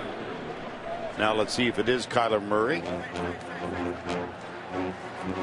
Would expect. It is. Yes, nothing else. And this is, as you suggested, Gary, a change. More because of Allen's ineffectiveness. And the fact that they need some help running the ball. Remember, in the 2 games in 13 and 14, Manziel rushed for 90 and 92 yards. They need some help. And off right side, that's not the way to get it done. Trey Carson. Going to have to get the quarterback involved in the running game. Matthias Smith. I don't think Jake Spavital, offensive coordinator, or Kevin Sumlin believes they're good enough to just throw against Alabama. They need help. Murray. Here it is again. Yep. Being pursued. Finally lets it go. Incomplete. Jonathan Allen was the leader of that pursuit. Well, it was great discipline by that Alabama secondary that time. And they learned their lesson the hard way against Ole Miss when they reacted to a scrambling quarterback and a botched play and ended up with touchdowns. That time, everyone stayed at home. So let's see what the young quarterback can do. 3rd and 7. Look at them spread out defensively. Put the vice on them, though, didn't they? Boy, did they ever. Ryan Anderson was the first one there. Yeah, they started out very wide, but then they rolled inside on the play, and that produced the vice. Coming with the game and the stunts, and then there was just nowhere for Murray to go. So that brings on Drew Kaiser. Cyrus Jones is back to return it. Kaiser, who came in averaging 50 plus. This is his 5th punt, 44 yards per punt so far. Jones at the 25. Watch out.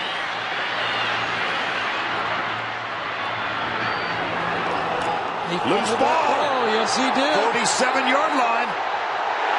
Aggies have it.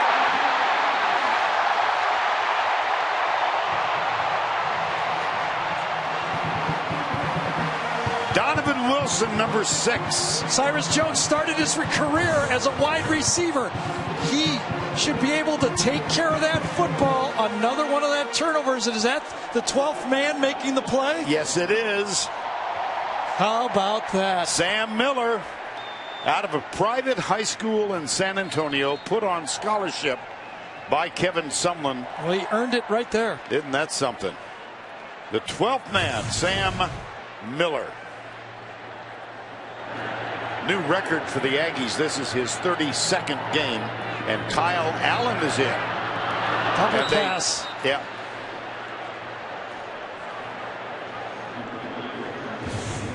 Threw it out to, I think it was Trey Carson, to the outside of a late pitch. They were kind of fake the option, go for the big play, and a bunch of nothing.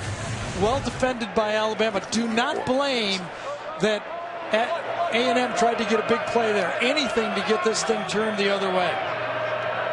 Second down. Allen goes deep. Got a man. Caught. First and goal, Ricky Seals-Jones.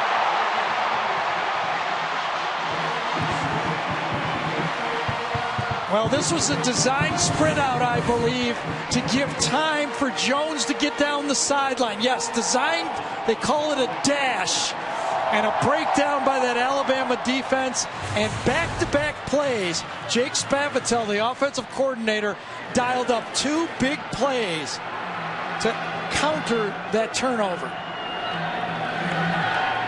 Allen caught. Ricky Seals-Jones. Touchdown, Aggies. He's 6'5", and this time it was not overthrown by Kyle Allen.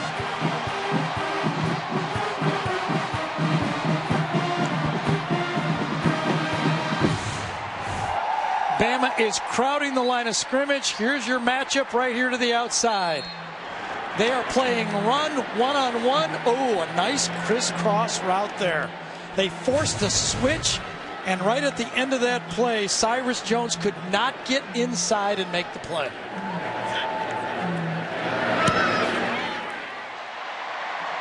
Extra point makes it a 1-possession game. Let's go back to the fumble. It's been on the punt return team that Alabama has struggled. Remember, just before the end of the half, they had the targeting penalty, and then they had the fumble on this punt return, and then the dash play, a well-designed play outside to their big receiver, Ricky Seals-Jones, and they finish it off with the touchdown. Another well-blocked inside, and A&M takes advantage of the punt return game.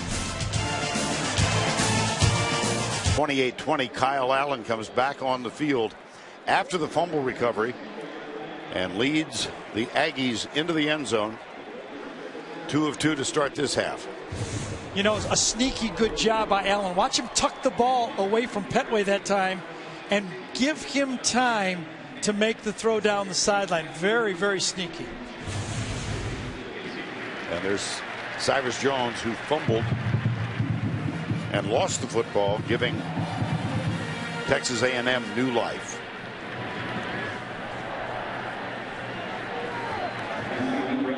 Seals-Jones with the touchdown.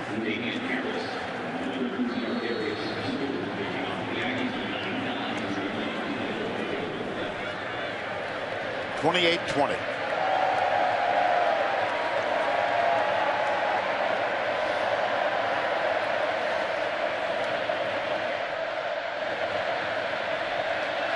Taylor Bertolette. This will be short and returnable. Damian Harris at the 10.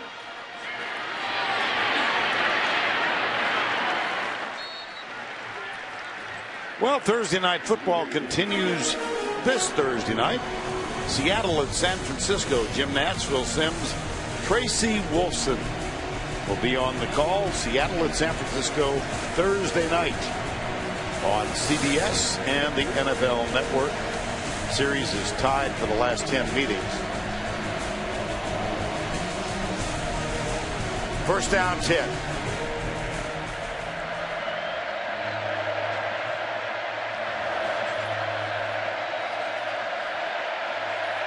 Derrick Henry behind Jacob Coker.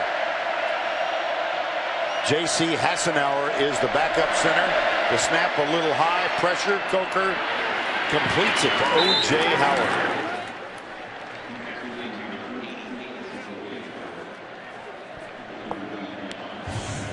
Tell Alabama realizes they're having trouble running the football, so they've now gone back and try to open up the game with a little bit of play action on first down.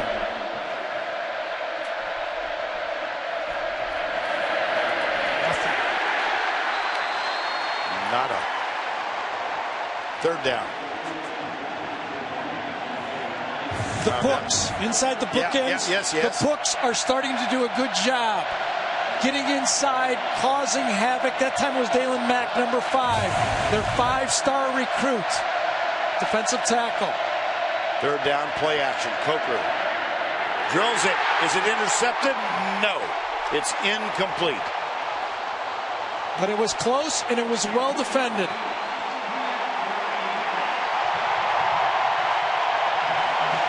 Game on. Very tight window, and A.J. Hilliard got his hand on it, I think. Brandon Williams, who dived for the football. J.K. Scott. Blocked. Oh, it's blocked. It sure is. How do you do? Sam Miller off.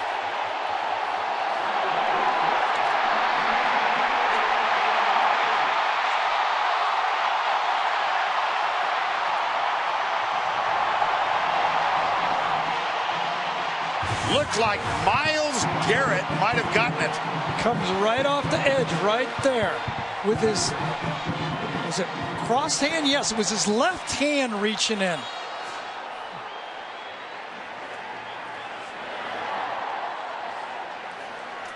How about the bookends making the play right there? You give them a chance. If you can stop the run, you give them a chance to make the plays. And as you just said, Vern, game on. From the 29, play action. Allen, come back. Caught or intercepted. No, it's incomplete. No. Neither one. Could have been great job by Marlon Humphrey that time. Stop fade to the outside. They're both fighting. They're going around with the football, and he jumps out of the ball. Once he finally had it, he jumped up in the air, and that's what took him out of bounds. Let's see if he has it before he goes out of bounds. Ooh. Got it. Quick snap. Too late. Yep. Here's Allen. Pumps. Goes deep. Way too deep. But there is a flag in the end zone. Geno Matthias-Smith. It was intended for Josh Reynolds. I think it was Geno Matthias-Smith that time. Matthias-Smith came across right at the ball went out of the end zone. I guess they could discuss whether it's not catchable, but there's no doubt that he was knocked down on the play. There's no foul for defensive pass interference. The ball was unpicked. Yep. That was the discussion. Watch number 24 come across the back at the goal line. From the right side of the screen. Oh, it happened already. That was late.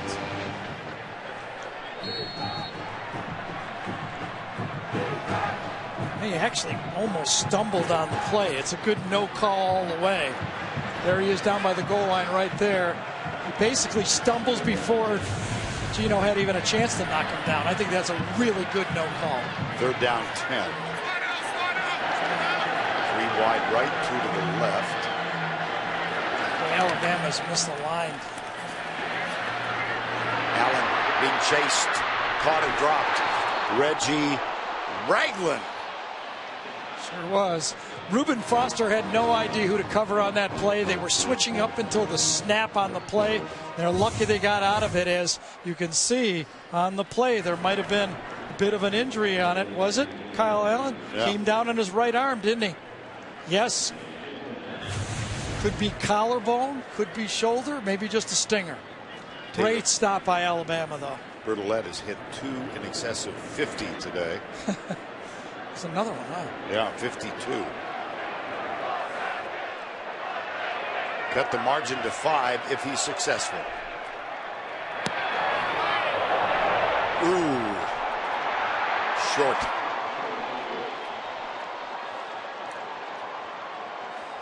Take another look at this Kyle Allen injury. He's got, it's like that clavicle injury. That's what the injury that Tony Romo had for the Dallas Cowboys. When you fall on them, it can pop very easily. Time call. TNT. And by Ford Explorer. Missed opportunity for Texas A&M. It's still 28-20 but the punt problems really are on the other side. Unbelievable. No matter what side, whether they're returning punts, remember, this was when Alabama had their big lead. The targeting penalty allowed for this punt return by Christian Kirk for the touchdown, but it did not end there.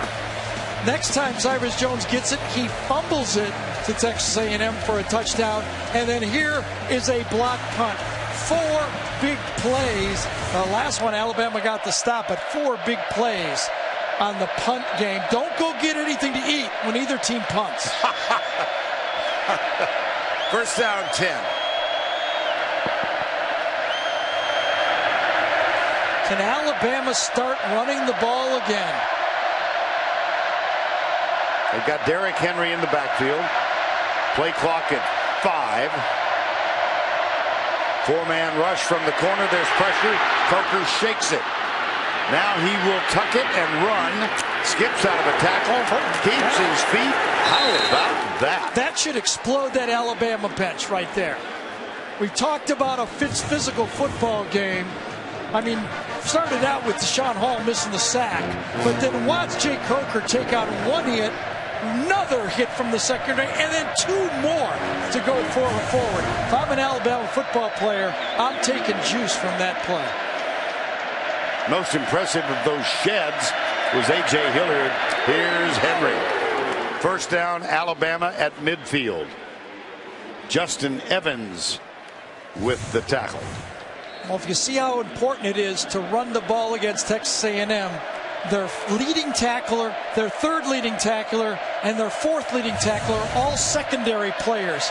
You can't stop running the ball against them. That's their weakest part of their team. This one behind the intended receiver, Richard Mullaney.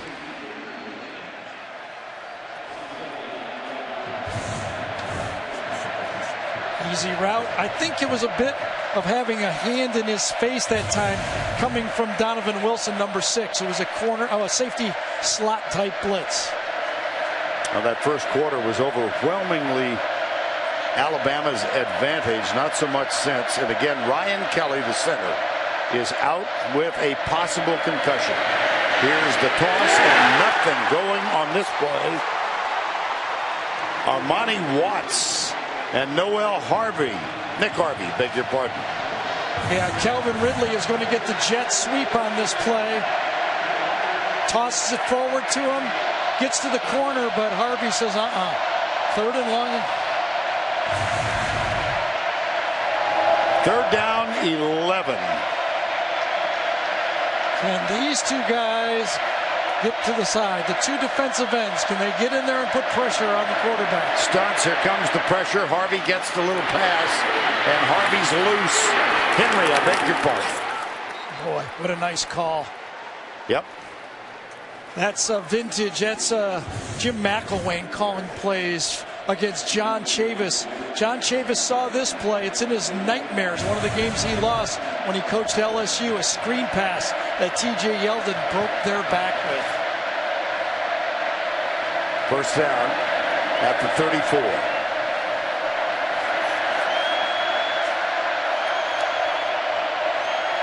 Cam Sims, number 7, top of the screen. Dylan Mack, holy cow.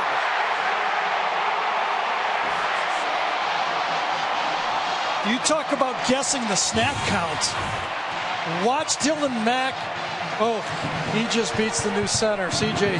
Hassenauer, that time.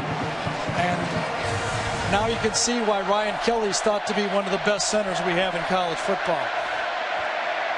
John Chavis, first-year defensive coordinator, Texas A&M. Loss of 7, 2nd and 17. There are no doubt that A&M has decided to pressure the middle of this Alabama team.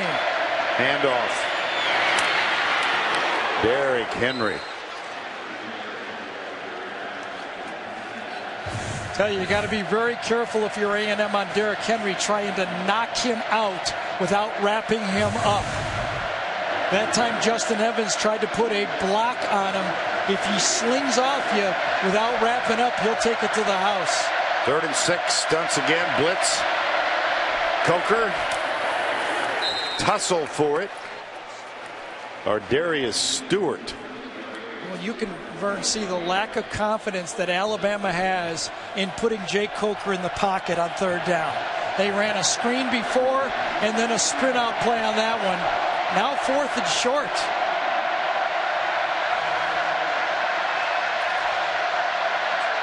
Fourth down 2. Stewart finally leaves the field. Lane Kiffin was out there saying, get off, get off. 4th down 2. 5 seconds on the play clock. They're going to have to take a timeout, aren't they, Alabama? They toss it near side. Wow. Got it again. Derrick Henry. I think Nick Saban tried to get a timeout. I was looking at the bench. There was confusion. Everybody was upset. Alabama shifting offensive linemen with under 5 seconds to go before the play clock ran out. And after all that, the play worked. Derrick Henry has surpassed 200 yards. 20 carries, 203. First down, just inside the 21. Well, let's give it to him again. Yeah. Cam Robinson opening the path. He's right up here. Let's see if he signals it. He goes to signal it, and he's actually blocked out, I think, behind Lane Kiffin on the play. I think Lane puts his hand up, and the official never saw. That was the first time Nick Saban has been ever overrode in his life. First guy that's ever said no to Nick. This time, Henry is stuffed. It'll be third down. It has not been pretty, but it is working, isn't it? I mean, there's no beautiful runs right now. Richard Moore, number 7, who cannot be found on any depth chart issued by the Aggies, but has played a lot. I'll tell you, I do not blame them for bringing in their prize recruit, Dalen Mack, number 5. Watch him. They're going to crowd the middle of the center this time. He's right on the nose, number 5. Right there. Toss, Henry. Oh, brother! Justin Evans hit him hard. Yep, field goal try now. Fourth down. Stopped in the middle of it, and then from the secondary, I said he needs to wrap up. But on this one, he went for the knockout again. He got it, didn't he? Whew. And a player down.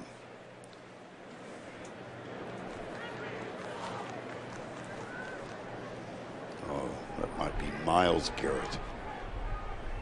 And suddenly, he's flexing his right hand like he got a stinger, but you can see all of the A&M players around him all worried about their, what would I call them, all-pro defensive end? Well, the equivalent in college football, yes. And the stillness in this stadium. Yes, they know. These are football fans here, right? Amazing.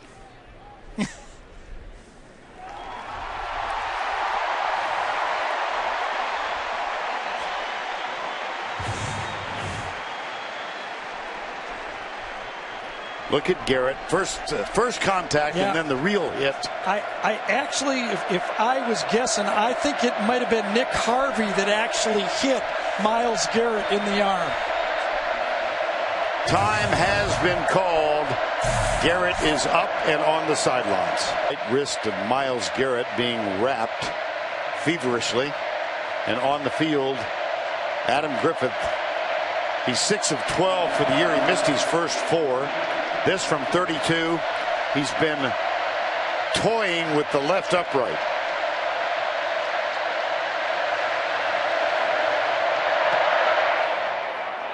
This one is perfect. So the Alabama Crimson Tide adds to its lead. They're now up by 11. And you just saw Jacob Coker. He did. You know, there's a lot of ways of inspiring your football team, but this is one way to run through one tackle and then a big hit by Justin Evans, number 14. Remember, that's the guy that hit Derrick Henry. He went for the knockout blow And that is the toughness that has to go and bleed over to your teammates. Coker's first year as a starter for Alabama. By the way, the attendance today, a small gathering of 105,733. This now is the largest stadium in the SEC and the 4th largest in the country. Speedy Noyle, who's been injured for much of this year. He won't have a chance to return this, as Griffith put it, deep in the end zone. Aerial coverage provided by Goodyear. For 60 years, Goodyear has provided aerial coverage of college football's greatest traditions and biggest rivalries. Let's go down to Allie LaForce.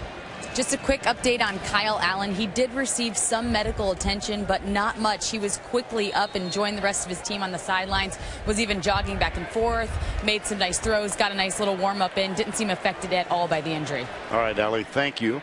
First down and 10. This is Trey Carson. Ronnie Harrison with the tackle.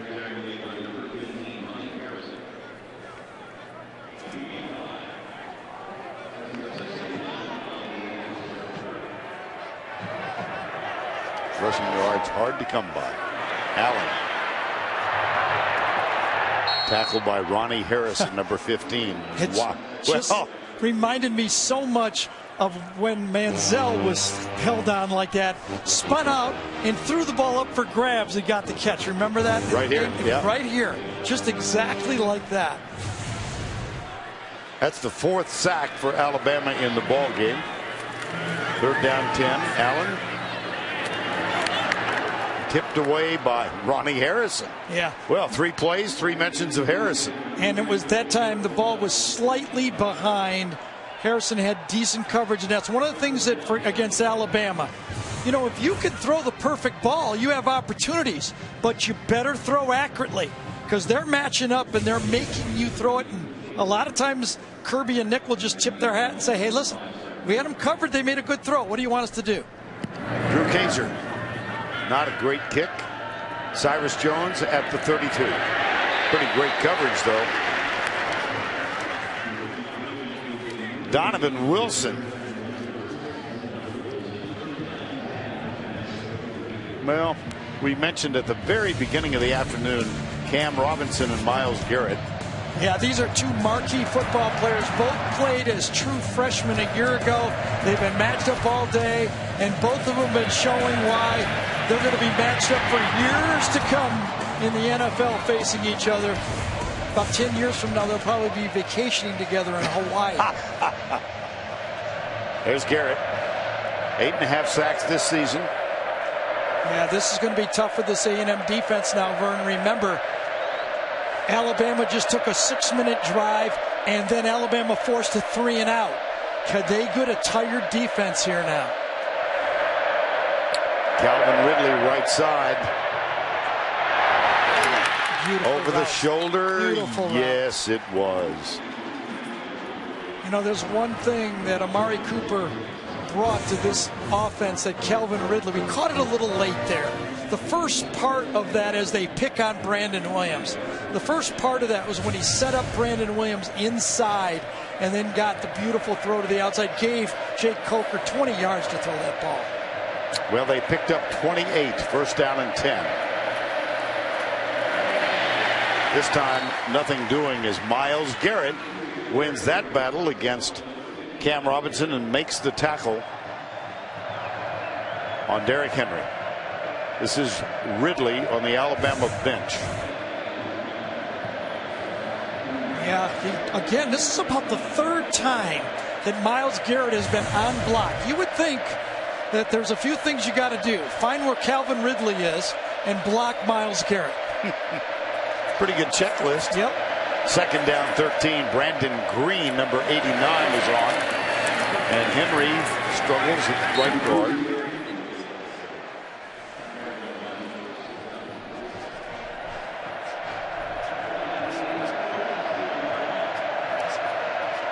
Henry now with 210. You know, as that first down loss of yardage again by Alabama, when you count the illegal procedures and lost yardage plays, there's been a bunch of them in this game. And Ridley's back on the field at the bottom of the field. Mulaney again in the slot. See what the Aggies have defensively. Delayed blitz. Right side, man open. Nope. No, incomplete. Bounced. Ardarius Stewart. Well, you can sure see the game plan is going right at Brandon Williams. This time it's Ardarius Stewart, just slightly underthrown. Good try, but it bounces. Pretty good job that time by Williams. The ball had to be thrown perfectly. It did, yes. Could have been completed. If you throw a strike, you get a touchdown. If you don't, you don't. J.K. Scott. See if he goes for either corner here. It'll be one of those end-over-enders. Nope. Oh, boy. How about that effort? I thought the ball broke the plane. I thought the ball broke the plane that time. It's not. It doesn't have to hit the ground. Does it? Or did it not break the plane? Anthony Averett.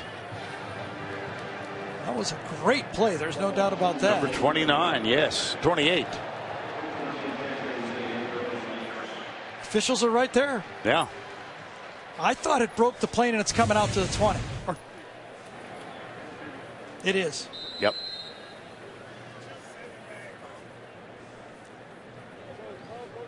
It's another one of those. The previous ruling of a touchback is under further review. Yeah, they're going to look at it, but if it breaks the plane, it's not like the NFL where you can reach across and throw it back.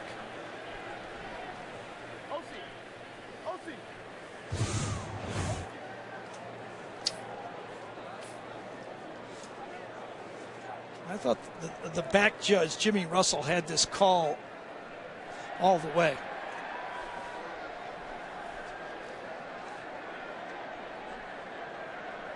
Remember, our cameras are not right on the line, so they're going to go with what's called on the field. After review, the ruling on the field is confirmed. Touchback. I'm just curious about the participation of the official who was 3 yards away. Yeah, but I think it might not be his call. He may be looking at whether the guy steps on the line or whether. I think the back judge is the guy that makes the call. Okay. Let's watch him and see if he signals that he's got his eye on it, and he starts to signal, I think, right away that it broke the plane. Now, Kyler Murray back on the field. First down and 10. Here's Murray rolling out. Fires it deep, intercepted. Picked off by Eddie Jackson. Here we go. He's got a 93-yarder already for a touchdown in this ball game. It's amazing. They tried the sprint out again, the design dash, and this time Eddie Jackson said, I'm a center fielder, and I'm going to play center field. And he comes all the way across the field. It took so long for the play to develop that Eddie Jackson says, I'm going to get this one. Starts right in the middle. The ball hangs, and he's able to pick it off. 28-yard return, Kyler Murray. That wasn't supposed to happen. Yeah. That is the end of 3. 31-20. We'll return to College Station right after this message. And a word from your local. Oh, boy. Henry, nice move.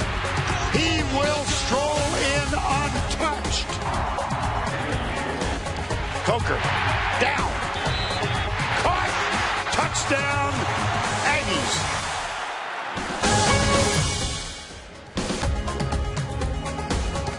We welcome you back to Kyle Field in College Station, where Alabama leads Texas A&M by 11 as we start the final quarter. Vern Lundquist, Gary Danielson, Allie LaForce, and our entire crew here in College Station for the first time in a couple of years. Coker for the day, 16 of 22, only 128 yards.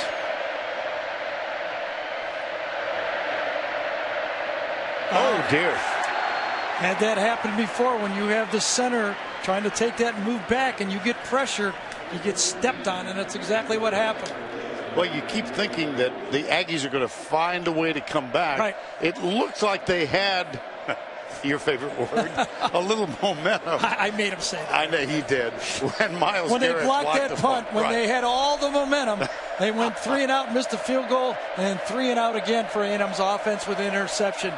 You just have to keep playing. Alabama kept playing. After they got the punt block, they went in there and got that 3 and out by playing good, sound defense. Coker lets it go into the flat, caught by Ridley. Boy, he has been some presence in his first year here. Armani Watts with the tackle. For Ridley, that's 6 catches for 56 yards.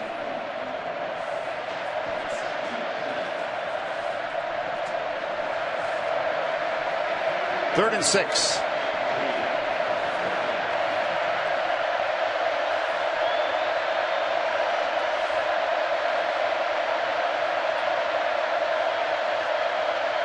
They do not want a loss of yardage. A field goal makes it a 14-point game. Can't take a sack. Coker rolling out on third down again. Oh, man. He's got a blocker in front of him. Jacob Coker puts his shoulder down and delivers a blow, and it's going to be first and goal. I remember being struck after we did the Georgia game when Allie interviewed Jay Coker how big of a man he is. He's got to be 6'6", and he takes on people. And this time it's Nick Harvey who is the recipient. I'll tell you, there's not a lot of quarterbacks that can do that. Alonzo Williams is the injured player, defensive tackle for the Aggies. Because that play looked like it was defended well. The defensive strategy from John Chavis was fine. They turn the quarterback back, and all of a sudden it breaks down.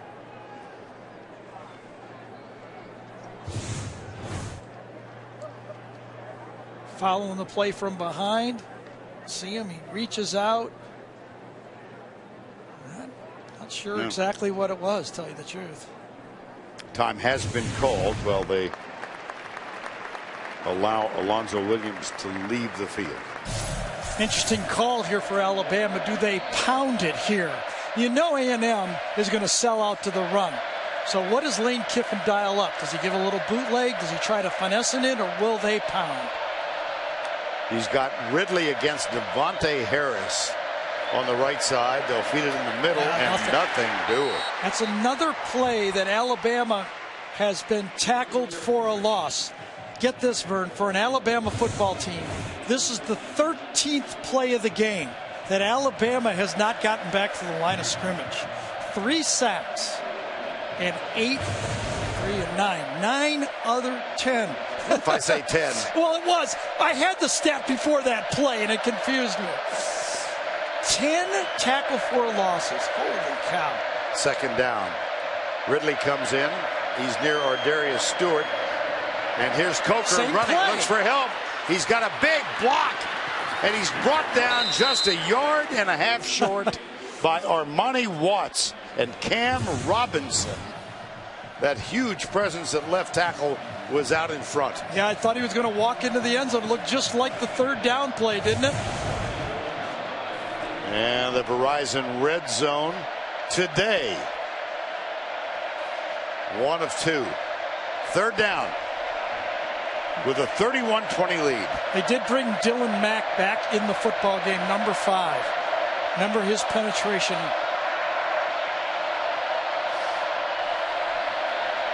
Henry. No. Justin Evans, who's had a big second half, was the first man there. Dylan Mack exactly did his job. Remember, no Ryan Kelly in at center, so they put the big guy right over him, and watch him get the push. This blows up the play inside and allows the secondary come back in and Justin Evans to make the play. That's Big going to stop. bring on Adam Griffith. Thought for sure we were going to see some kind of a naked boot. Remember Blake Sims used to do that? Something to the outside. 20-yard field goal. Cooper Bateman, the backup quarterback, is the holder. Nevertheless, it's a 14-point game. Yeah, but a touchdown there would have been huge. It's still a football game here. Plenty of time. 34-20, 11-17. Fourth quarter. The Home Depot SEC on CBS is sponsored by John Hancock, Mercedes, Bud Light, and by Chick-fil-A. Built in this recently renovated facility. Took 2 years to do it. They imploded the west side and rebuilt this west side in 8 months. And 105,000 people plus are on hand. Many of them looking directly into the setting sun. That can't be easy. Well, as much money is down here, there's no way to change the sun. The sun is where the sun is. There's a lot of money down here, but that's... There's some who think they can. And I say that as a guy who lived here for much of his life in Texas. This is Caden Smith. Well, Aggie defense on that last first goal. Yeah, 2 saving tackles to keep this game 2 possessions. Armani Watts, number 23. I thought Jay Coker was going to score on this play. And then Justin Evans gets a hit because Alabama busted. The block should have gone from right there to Justin Evans. Watch Brandon turn out on the play, Brandon Green, and when the guard comes around, he can't find anybody to block. A busted play by Alabama, or they would have walked in. Kyle Allen comes near side, badly overthrown, or thrown behind him. Yeah, I wonder how Kyle Allen's feeling. Let's just keep an eye on this. Remember, he popped that shoulder. Nobody wants to come out of a game. Since he popped that shoulder, it's been 2 3-and-outs, and he has not been accurate. Sophomore out of Scottsdale. He's missed his last 4. Dump off. Trey Carson. That's going to bring up a 3rd down and short. Reggie Ragland with the tackle. And don't forget the Napa Auto Parts play of the game. Presented easily enough by Napa Auto Parts. That'll be coming up. Well, if they don't make it, Kevin Sumlin's going to have a big decision here. Still plenty of time left in the game, down 14. Allen pulls it back.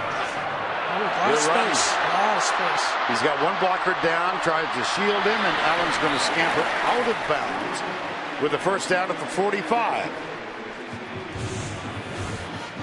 You get out of your lanes. There's no doubt that the quarterback can hurt you. First down, gain of 17.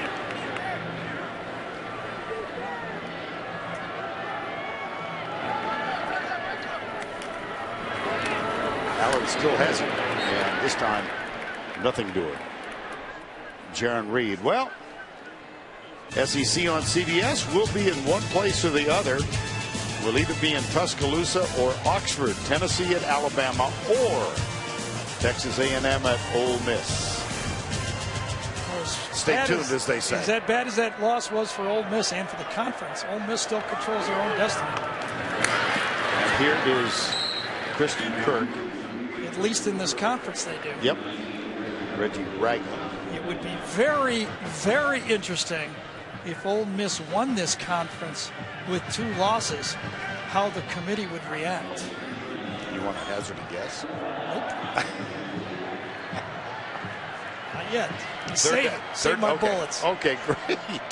3rd down and 6. 9:23 to go in the ball game.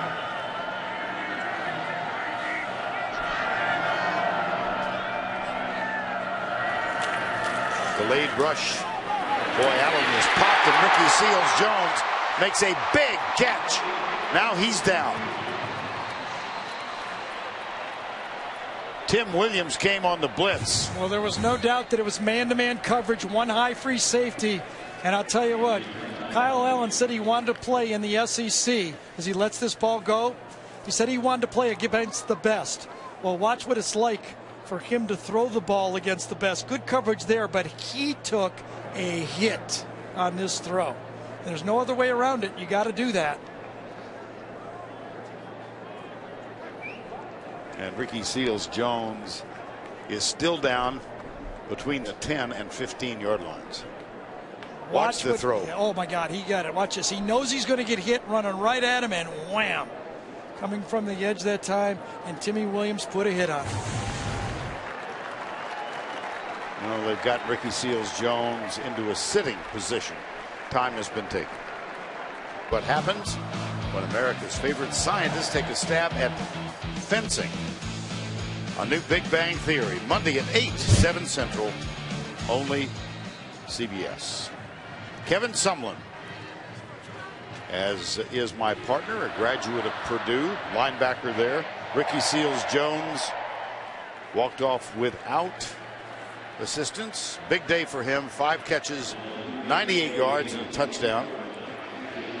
And here we go. First down and 10 after that fine catch.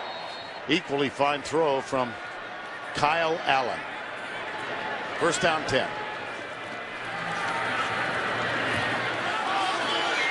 Battle for it. Noyle.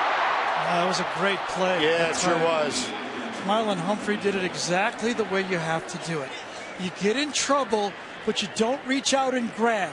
You stay patient and try to turn around at the last second. See, by him turning around, he allowed the officials not to throw the flag. If he'd have just pushed and kept facing the receiver, all that hand fighting might have been called. Ricky Seals-Jones back on the field. 3 wides to the right. Here's Allen. Has to run to his right and throws it away.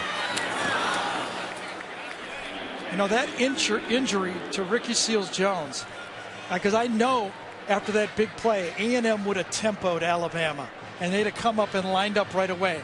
But that allowed, to me, seems like Alabama was able to take a rest and catch a breath there. And after that, it's now third down. It always comes down to third down. Alabama prides themselves in it.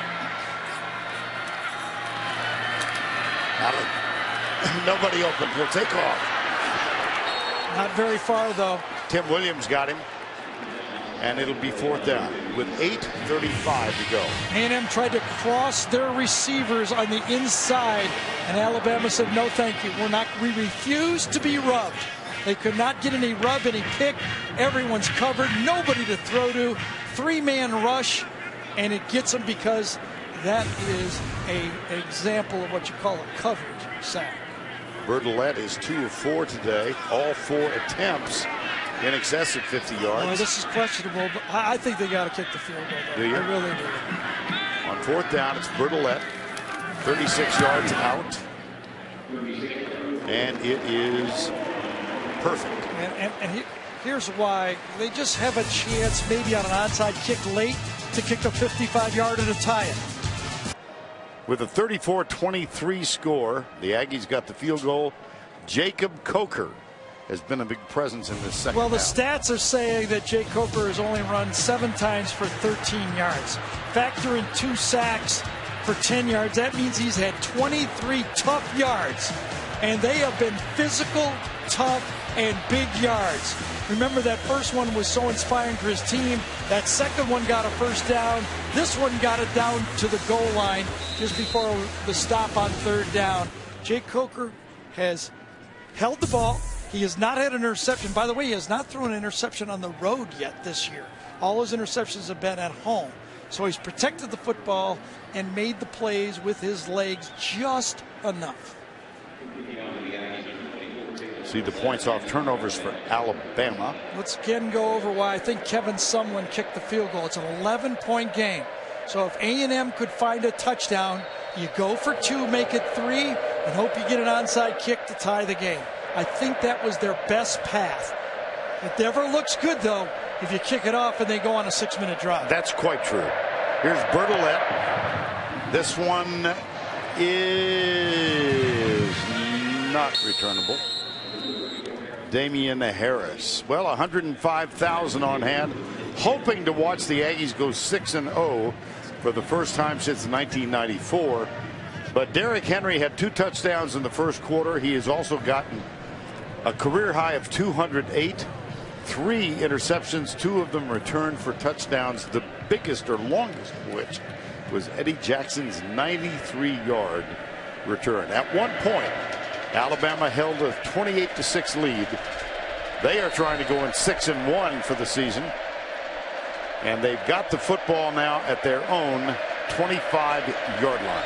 Hassenauer still out there, number 63. They have missed Ryan Kelly at the end of the first half and through the second half. It has not been as clean, nowhere near. Nick Saban telling Allie LaForce at halftime it appeared. This is an illegal formation. Yep. And another negative play on first down. A&M will decline this.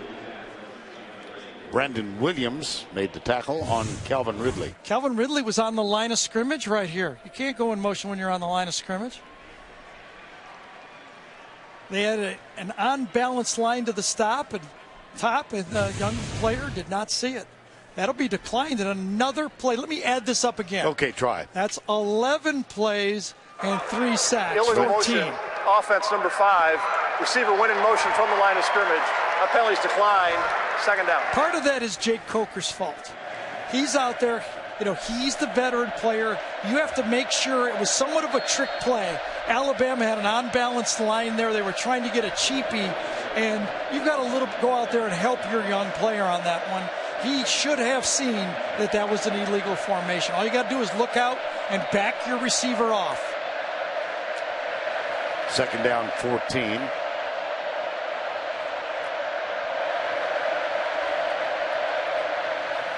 Another negative play.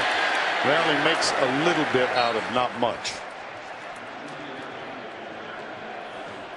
Well, there's been a parade of injuries for the Aggies. Let's check in with Allie LaForce. That's an understatement, Vern. I think this Texas A&M defense is more banged up than we really know. Josh Walker, middle linebacker, number 11, has been limping throughout the game, trying to play through a lot of discomfort. He's on the bike right now. Also, free safety Armani Watts had some discomfort in his ab area. He has the trainers work on that while he's on the sideline. All right, Kenyon Drake is back on the field.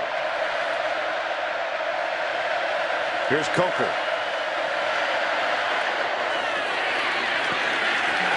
They're going to give him that, though. Yeah, it'll be 4th down. Boy, the negative plays, I never thought. I saw the stat that they were ranked in the lower half, actually 80th in negative plays coming to this game, which is hard to believe. And then with this game, they're going to go lower. They're going to go close to the 100th in the league. And this is usually those teams are teams with losing records. This is a team with a winning record. Well, watch out here. J.K. Scott to punt. Christian Kirk, who's already returned a punt for a touchdown, is back at the 27-yard line. Scott, not his best. And Kirk says, let it go. The reason it didn't matter, Vern, is they went with the punt block. All Scott had to do when he saw that was get it off, because there was not going to be any return. And a reminder, when this game is in the books, and we've got 5:50 of playing time left, back to New York for the Dodge postgame show on this midway weekend of the 2015 college football season. Both teams have all 3 timeouts remaining. See what Kyle Allen can do now.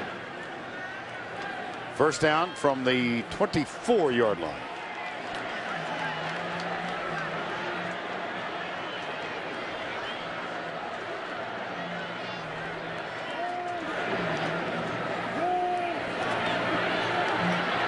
Right side. Beauty. Josh Reynolds. They threw it right into coverage, I'll tell you that. He knows he's got a veteran receiver that he believes in, Josh Reynolds. Combo coverage. Cyrus Jones on the play. Good stop fade on that one. Gain of 19. Allen pumps once. Nobody open. It's intercepted. Picked off by Minkah Fitzpatrick. Poor decision, and Fitzpatrick flying down the sideline. Touchdown, Alabama.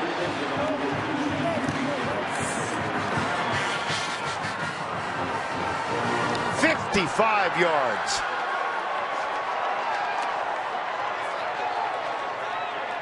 Well, this one's not on the quarterback. Well, it's always on the quarterback. But this one was a little cross-up in communication between Ricky Seals-Jones and the quarterback. Ricky Seals-Jones comes out of his route and reverses his field right when Kyle Allen is throwing the ball, and Mr. Fitzpatrick gets the belt. 3 pick sixes. Holy cow.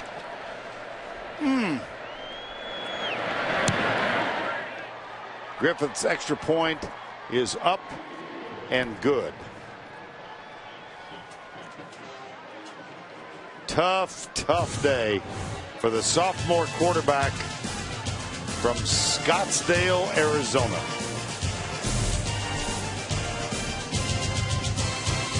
That's a distant memory now. 2 interceptions returned for touchdowns for the freshman from Old Bridge, New Jersey.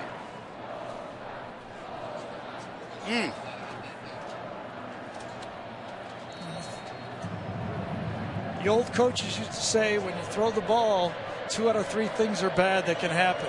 An incomplete pass, an interception, only 1 out of 3. So here's what they're talking about.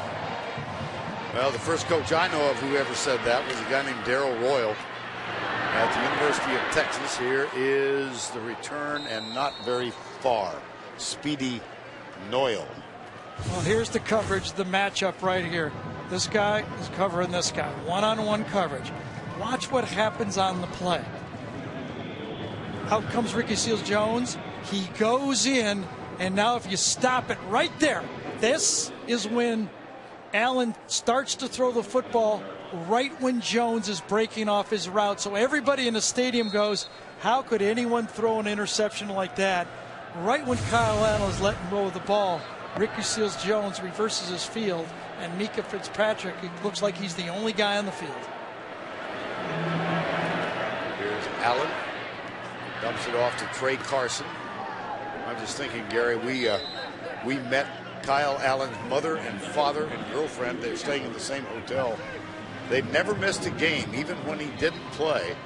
And the disappointment they must feel probably equal only to his. Ouch.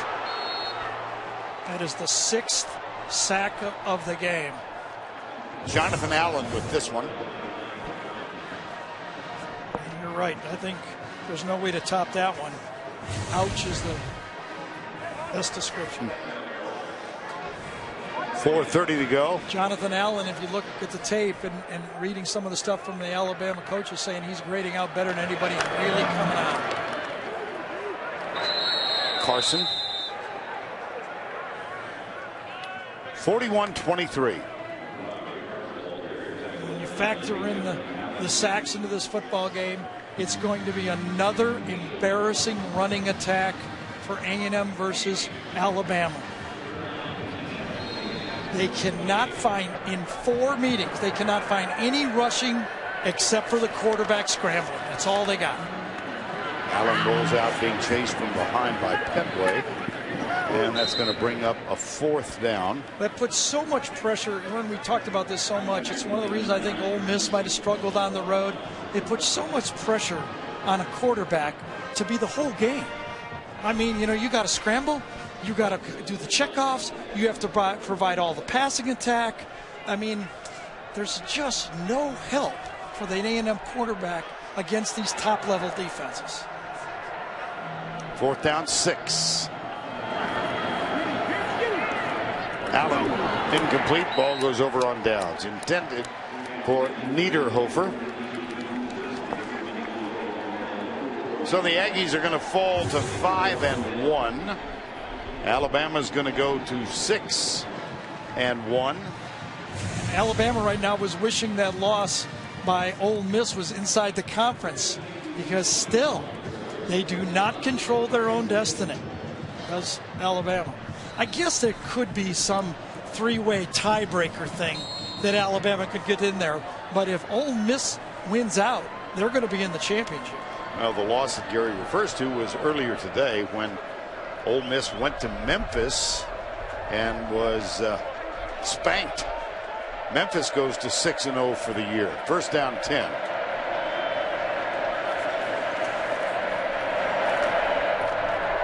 Here's Henry. And let's go back to Adam Zucker in our New York studios.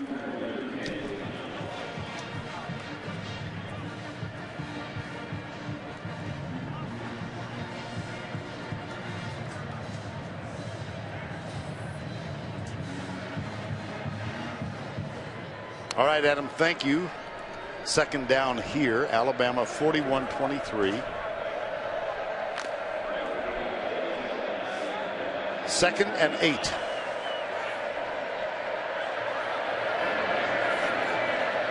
Unbalanced, right side. Third down. My goodness, that is the 30th carry in the ball game for Derrick Henry. Yeah, the last two games against Georgia and Arkansas, he carried it 26 and 27 times. And I think that's the formula. I said his bogey number is 25, and I think every game he gets less than 25, the Alabama fan base will be going, why? Deshaun Hall is the injured player. You know what? A&M came into this game, Vern, with a bye, and they thought they were refreshed. And Kevin Sumlin talked about last year, after they played Arkansas and Mississippi State and then Alabama, they were out of gas, okay? Well, now they're going to come from this physical beating against Alabama and have to turn around next week and travel and play Ole Miss. Right. We'll be watching that on the bus coming back from our game, I think. Do we get to pick the games or no? They haven't called and given us permission for that. Sorry. We don't get to pick the games? Okay, I'm sorry. Beyond our pay grade. Yes. Thank God sometimes. Here he is right here. Takes on a block. Gets kind of crumpled on the play. But again, you do that all day. You do that in a football game against Alabama all day and take that pounding. After a while, it just kind of zaps you. Well, Alabama will go back to Tuscaloosa, and they will take on Tennessee next Saturday. Who, by the way, also has a bye week this week. That's preparing right. for Alabama. Open day. And then the big one against LSU. Where both teams have a bye. That's like a bowl game every year. Both teams get 2 weeks for that. Yeah. We need a bye game before that. Rest up for a strong finish. As long as we still get paid. That's all, after that is. There is that. Third down, 7. With 2:10 to go.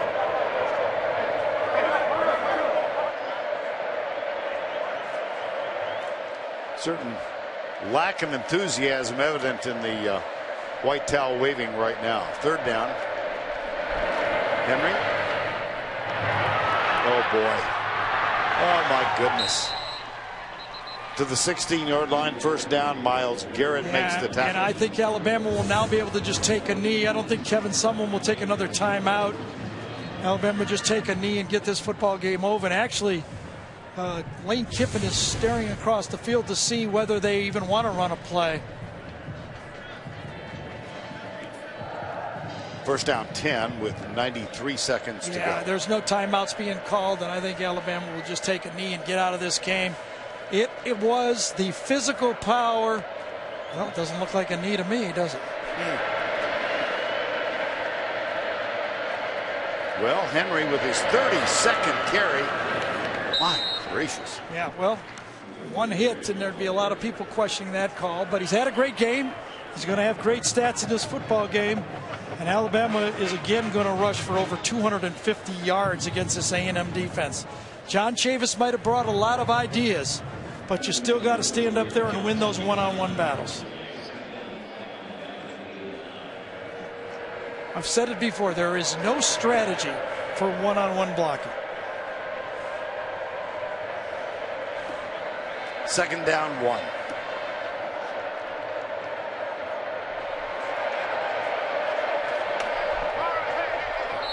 There's the knee. Crimson Tide, one blemish on their record. They lost at home to Ole Miss.